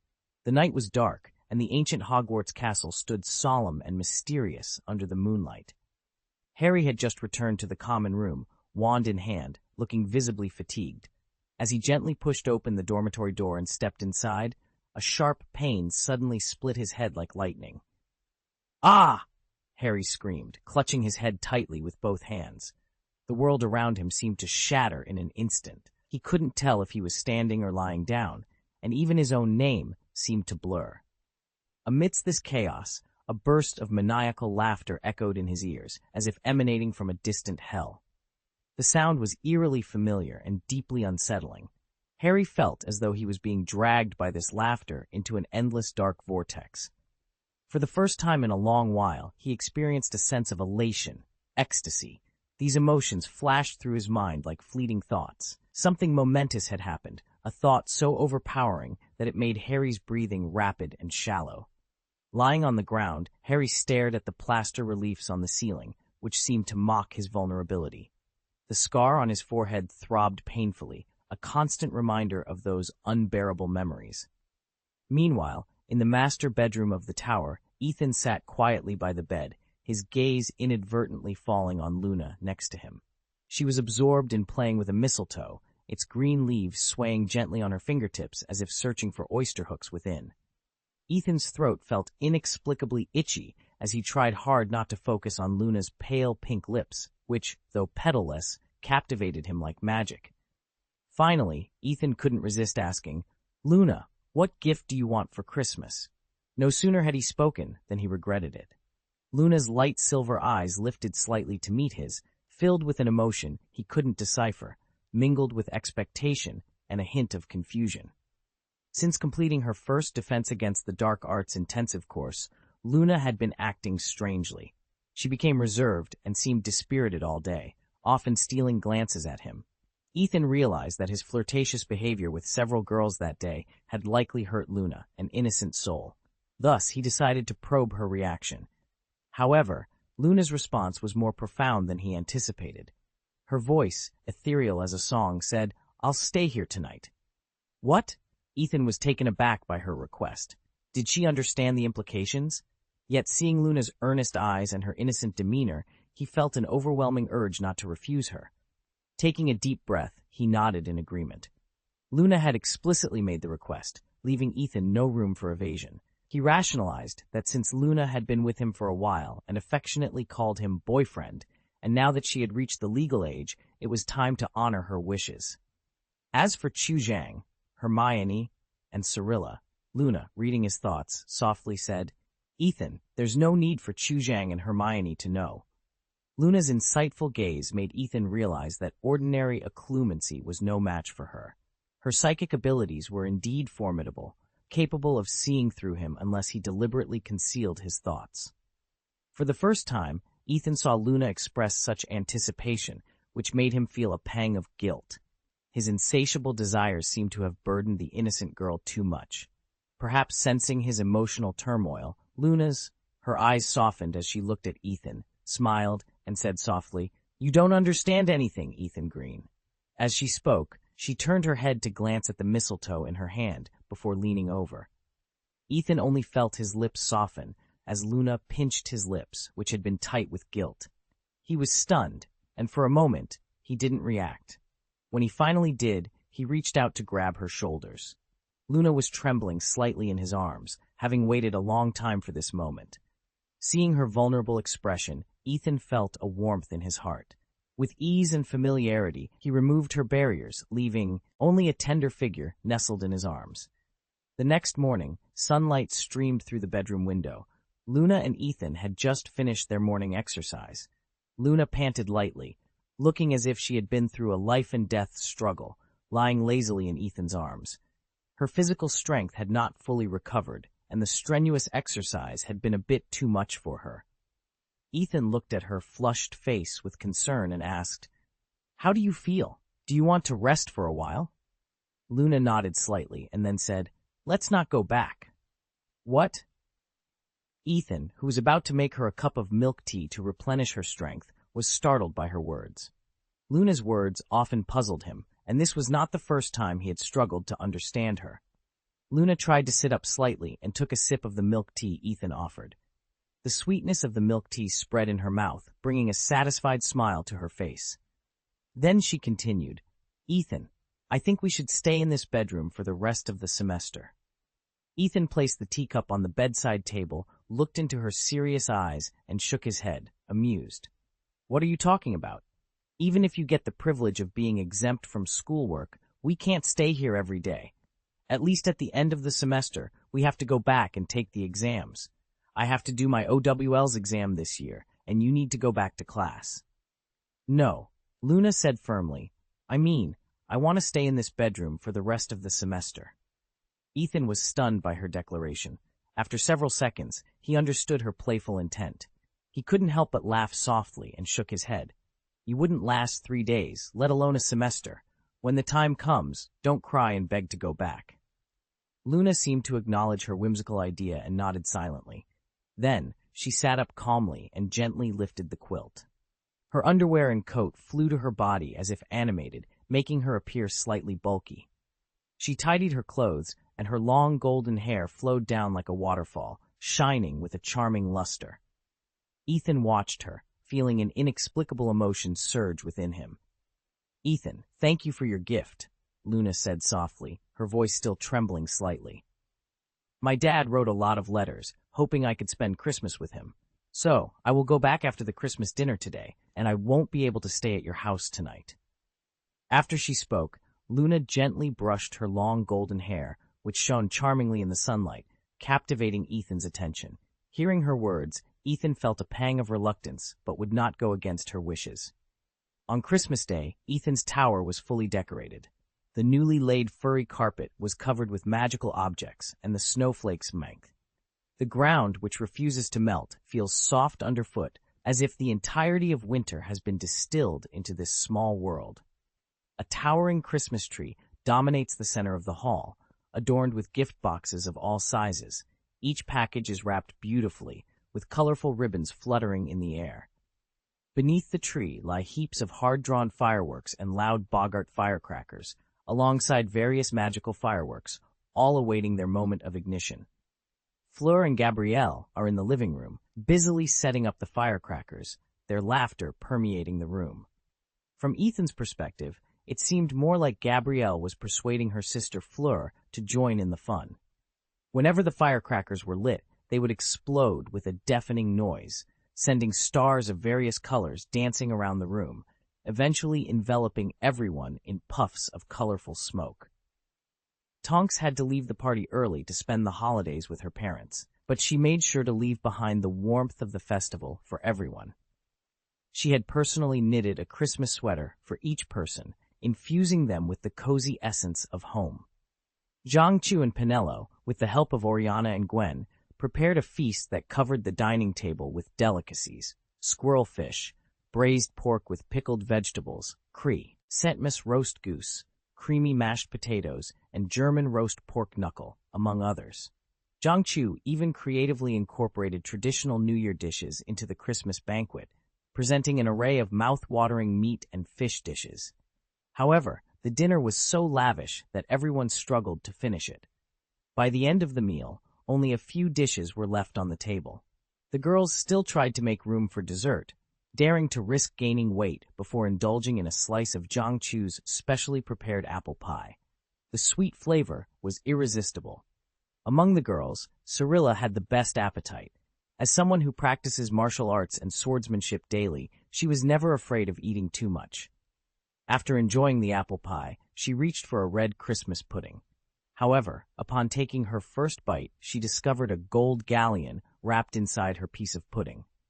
The unexpected surprise nearly broke her teeth, and she couldn't help but spit the gold galleon out onto the table.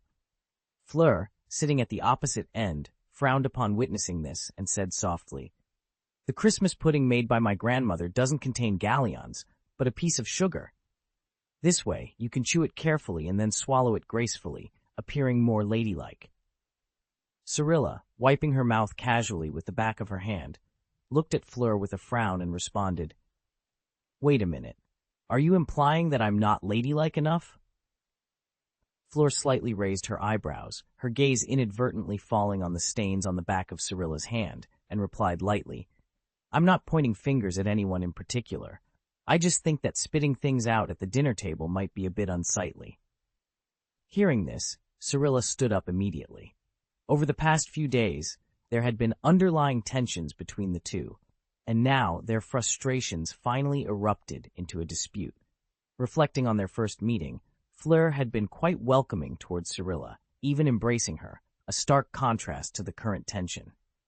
Chapter 579, After the Quarrel Escalated. As the quarrel escalated, everyone's attention turned to Ethan, who was sitting aside, still engrossed in the Christmas pudding he was tasting, seemingly oblivious to the dispute nearby. Fleur and Cyrilla, almost in unison, asked, "Ethan, who do you think is wrong between the two of us?" Ethan put down the pudding and looked at them with a helpless expression. He had noticed that as soon as their quarrel began, Gabrielle had cleverly taken a few pieces of Christmas gingerbread and, along with Hermione, Jiangchu, and Penelo, moved to a comfortable sofa away from the trouble. There, they were engaged in quiet conversation, occasionally bursting into laughter as if they were enjoying the spectacle. Ethan realized he was the only one who had naively stayed, fearing they might cause trouble. And as expected, trouble had found its way to him. When he looked up and met Fleur and Cyrilla's eyes, Ethan suddenly understood the root of the problem. The quarrel between Fleur and Cyrilla was, in a way, because of him. If he weren't there, they might still be living in peace. If the Christmas banquet hadn't been so delicious, he might have been more alert. In this delicate situation, siding with one would undoubtedly hurt the other. Ethan scooped up a small spoonful of pudding, swallowed it, and then spoke cautiously. "I think, Fleur, you are indeed being a bit too picky." Fleur's eyebrows raised slightly at his words, and Cyrilla covered her mouth to stifle a laugh. Before Cyrilla could revel in her amusement, Ethan quickly added, "But Cyrilla, you must admit that your behavior isn't exactly elegant." Ethan believed that expressing his honest feelings and offering mild criticism to both was a better approach than trying to remain neutral. Although this might cause some temporary discomfort, it at least showed he was making a heartfelt evaluation, addressing the issue rather than taking sides. He knew that attempting to please both would likely be seen as insincere and might not only fail to resolve the dispute, but could also make him a target for criticism, leading to an even more awkward situation. "What? Are you saying I'm too picky?" Fleur retorted angrily. However, upon hearing Ethan's subsequent comment about Cyrilla, her expression softened slightly. "Well, she is indeed not elegant sometimes." "Am I not elegant enough? This French guy is really picky." Cyrilla responded with a cold snort and dissatisfaction. Ethan's attempt to mediate reignited the quarrel between the two girls, who started a new round of disputes, allowing Ethan to quietly retreat from the scene. On the sofa, Penelo sighed regretfully, looking pitifully at the unfolding drama. Meanwhile, the young dragon Iwu naively tried to approach the quarreling sisters, hoping to mediate, but Onyxia quickly intervened, gently pulling her aside.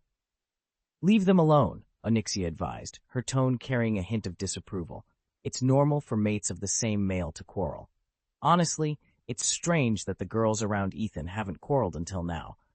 Nefarian once told me that when my father was still around, his female dragons would often fight each other." She spoke with authority, unsurprised by the quarrel. After all, as the daughter of the Dragon King and a frequent visitor among the nobles, she was well accustomed to such disputes. Jaina also nodded in agreement. My father is also well aware of this. Knowing this, he never let my mother and Aunt Ginjin observe the scene, hoping to prevent any further quarreling. The two, witnessing the dispute between Fleur and Cyrilla, found such quarrels to be trivial. Amidst this, the sound of chairs moving echoed from another corner of the dining table. Luna, who had been sitting there quietly, engrossed in her Christmas gingerbread, seemed indifferent to the world around her. She had no intention of intervening and planned to leave the tower to return to Austria, to Terry's home in Catchpole Village, to be with her father, Xenophilius Lovegood. Fleur, with her sharp baiting skills, clearly had the upper hand over Cyrilla. After all, it was challenging for most to compete with a host, especially in matters of language. Fleur's native language was Gaulish, and Cyrilla, being from another world, found herself at a disadvantage. Fleur's words struck with precision, leaving Cyrilla feeling helpless and frustrated. At that moment, Luna caught Cyrilla's eye as she prepared to leave, seemingly unaffected by the ongoing dispute. This sight fueled Cyrilla's anger. She felt that she had been the first to form a connection with Ethan, but now it seemed he was being distracted by other girls, with Fleur being just one of them.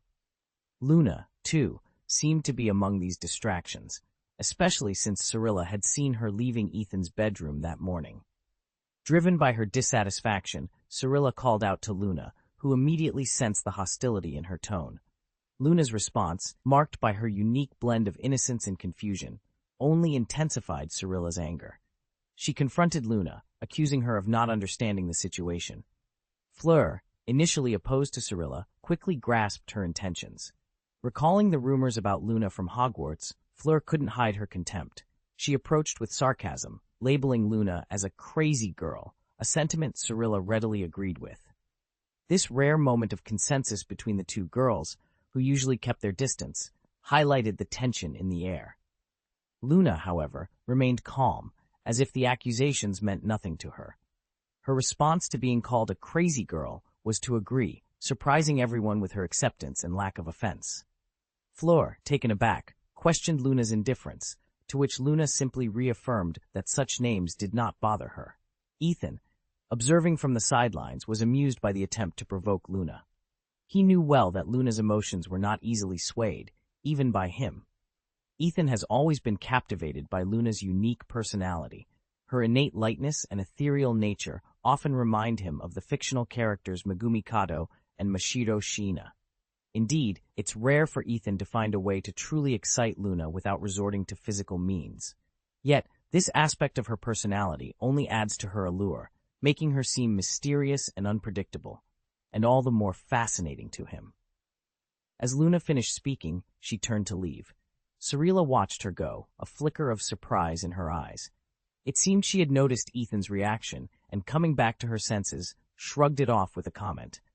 Then it doesn't matter to me if it's not elegant. Fleur glanced at Luna's retreating figure, then at Cyrilla, and attempted to sound nonchalant. Then it doesn't matter that I'm too picky. However, her effort to appear relaxed only made her French accent more pronounced. Luna, who was putting on her coat, overheard their conversation and turned around with a smile. Great. It doesn't matter whether you are picky or not, elegant or not. Life isn't about performing for others. As long as we understand each other, that's enough. I'm not picky, Furong quickly interjected, seemingly worried about being misunderstood. I can be elegant too, Cyrilla added, her voice tinged with a hint of dissatisfaction. Just as Luna was about to leave, she noticed that the two were on the verge of arguing again. She paused her action of buttoning her coat and looked at them with a mix of amusement and exasperation. Hey, what's the issue here? Who said you were too picky and ungraceful in the first place? Of course, Ethan, Cyrilla and Fleur exclaimed in unison, turning their gaze towards him. Ethan suddenly felt on edge. Why bring this up now? What if they ask for his opinion again? He looked at Luna, hoping she could diffuse the situation. Unexpectedly, Luna took it a step further. After fastening the last button on her coat, she turned to Cyrilla and Fleur with a smile. Actually, I am a crazy girl, picky and not elegant. but my boyfriend still likes me very much, so you really don't have to worry about these things." With those words, Luna waved goodbye and then teleported away, leaving Cirilla and Fleur standing there, feeling somewhat lost and defeated. They exchanged looks, a moment of realization passing between them, and then simultaneously turned to Ethan with wry smiles. Ethan could only sigh inwardly. Luna's ability to maintain her composure was indeed very appealing, but at times she could be quite mischievous. Initially, her playful deceit was aimed at others, but now, it seemed, Ethan had become her latest target. Chapter 580. Not long after Christmas, the news of the collective escape of 10 Death Eaters from Ask spread like wildfire. Fueled by the Daily Prophet, it quickly enveloped the entire British wizarding world, causing a massive uproar as if a huge stone had been thrown into a previously tranquil lake. For the wizards of this world, the name Death Eaters was undeniably synonymous with terror and evil. Their crimes were too numerous to list. Once protected by Voldemort, these dark wizards had trampled on life and justice, leaving behind a trail of bloody and painful memories. However, the Daily Prophet's coverage of the Azkaban prison break seemed secretive, hesitating to divulge full details. The front page was cluttered with irrelevant nonsense, while crucial information about the escape was conspicuously absent. This deliberate omission of important details immediately sparked strong dissatisfaction among the wizarding community. "This is an insult to our intelligence," an infuriated wizard exclaimed, waving his wand at the Daily Prophet's bulletin board. "We deserve to know the truth." Driven by this sentiment, many wizards penned stern letters to the editor of the Daily Prophet, expressing their dissatisfaction and anger. Yet, a larger portion of the community chose to overlook the jailbreak, as if avoiding the truth could keep those horrific memories at bay. On the morning after Christmas, as the first rays of sunshine pierced through the clouds onto Hogwarts Castle, the latest issue of the Daily Prophet was posted on the bulletin board as usual. The front page, now filled with dozens of black and white photos, seemed to confirm Ferenz's prediction. The faces in these photos, both men and women, looked ferocious and terrifying. Some were silently laughing, as if mocking the very concepts of justice and law, while others arrogantly tapped the edges of the photos with their fingers, flaunting their disdain. Neville Longbottom, who had chosen to stay at Hogwarts over the Christmas holiday, stood in front of the bulletin board, his face ashen, his eyes locked on one particular photo. It was the only photo of a witch, Bellatrix Lestrange. Her long black hair appeared wild and untamed in the photo, giving her the look of a beast beyond control. Her eyes, wide under heavy eyelids, shot cold beams straight into Neville's heart, while a hint of arrogance played on her thin lips as if she were scoffing at his perceived weakness and incompetence. Neville's grip on his wand tightened, his fingertips turning white from the pressure. "Neville?" Harry called out softly, approaching Neville, who had been staring at the bulletin board for an extended period. Harry's gaze followed Neville's to the newspaper, and the sight of those menacing faces made him frown. Neville snapped out of his trance, a deep sadness visible in his eyes. "Did you see that, Harry?" He pointed to the photo in the newspaper. "This witch, Bellatrix Lestrange, and her husband Rudolph Lestrange, they're all Death Eaters." His voice was low and trembling, as if he were reliving that horrific past. 14 years ago, they brutally tortured my parents, trying to extract information from them. But my parents never yielded. They remained steadfast in their beliefs. A flash of determination crossed Neville's eyes, though a bitter smile touched the corners of his mouth. Listening to Neville's story, Harry felt a surge of anger. Having lost his own parents to Voldemort, he was intimately familiar with the evil and cruelty of the Death Eaters and understood the pain and struggle Neville was experiencing. "Neville, your parents are true heroes," Harry said gently, placing a hand on Neville's shoulder. "They've set an example for you, and you should be proud of them." Neville turned to Harry, his eyes shining with gratitude. "Thank you, Harry, but I'm not sure I'm ready to let people know that yet," Ethan said. He preferred to keep his past a secret, shared only with a select few like Flegg and Harry. Harry nodded, understanding the need for time to face and accept one's past. His gaze then shifted to the newspaper, focusing on the wanted criminals, his eyes firm and decisive. "We'll all make our parents proud, Ethan. I believe in you," he said. Harry vividly remembered his encounter with Bellatrix Lestrange, who had escaped from Azkaban the previous year. During the Triwizard Tournament, he had seen her deranged figure in the graveyard, participating in Voldemort's resurrection ceremony. The memory of her cruelty and madness sent shivers down his spine. Harry couldn't help but feel contempt for Minister Fudge's decision to announce the Ministry's failures and the Azkaban breakout together, seeing it as an attempt to cover up his own negligence.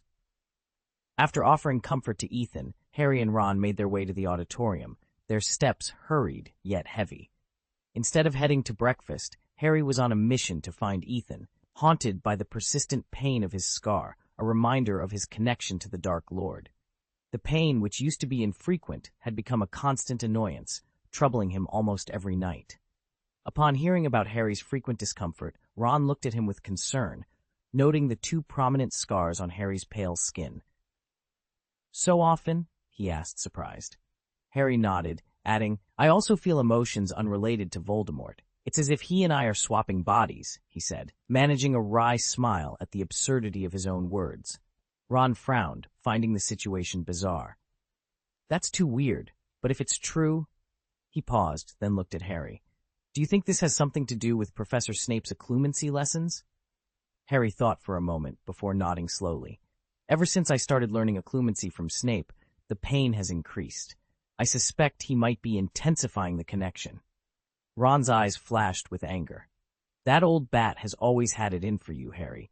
I suspect he's using occlumency to—" He trailed off, but his hostile gaze said enough. At that moment, Ethan approached them.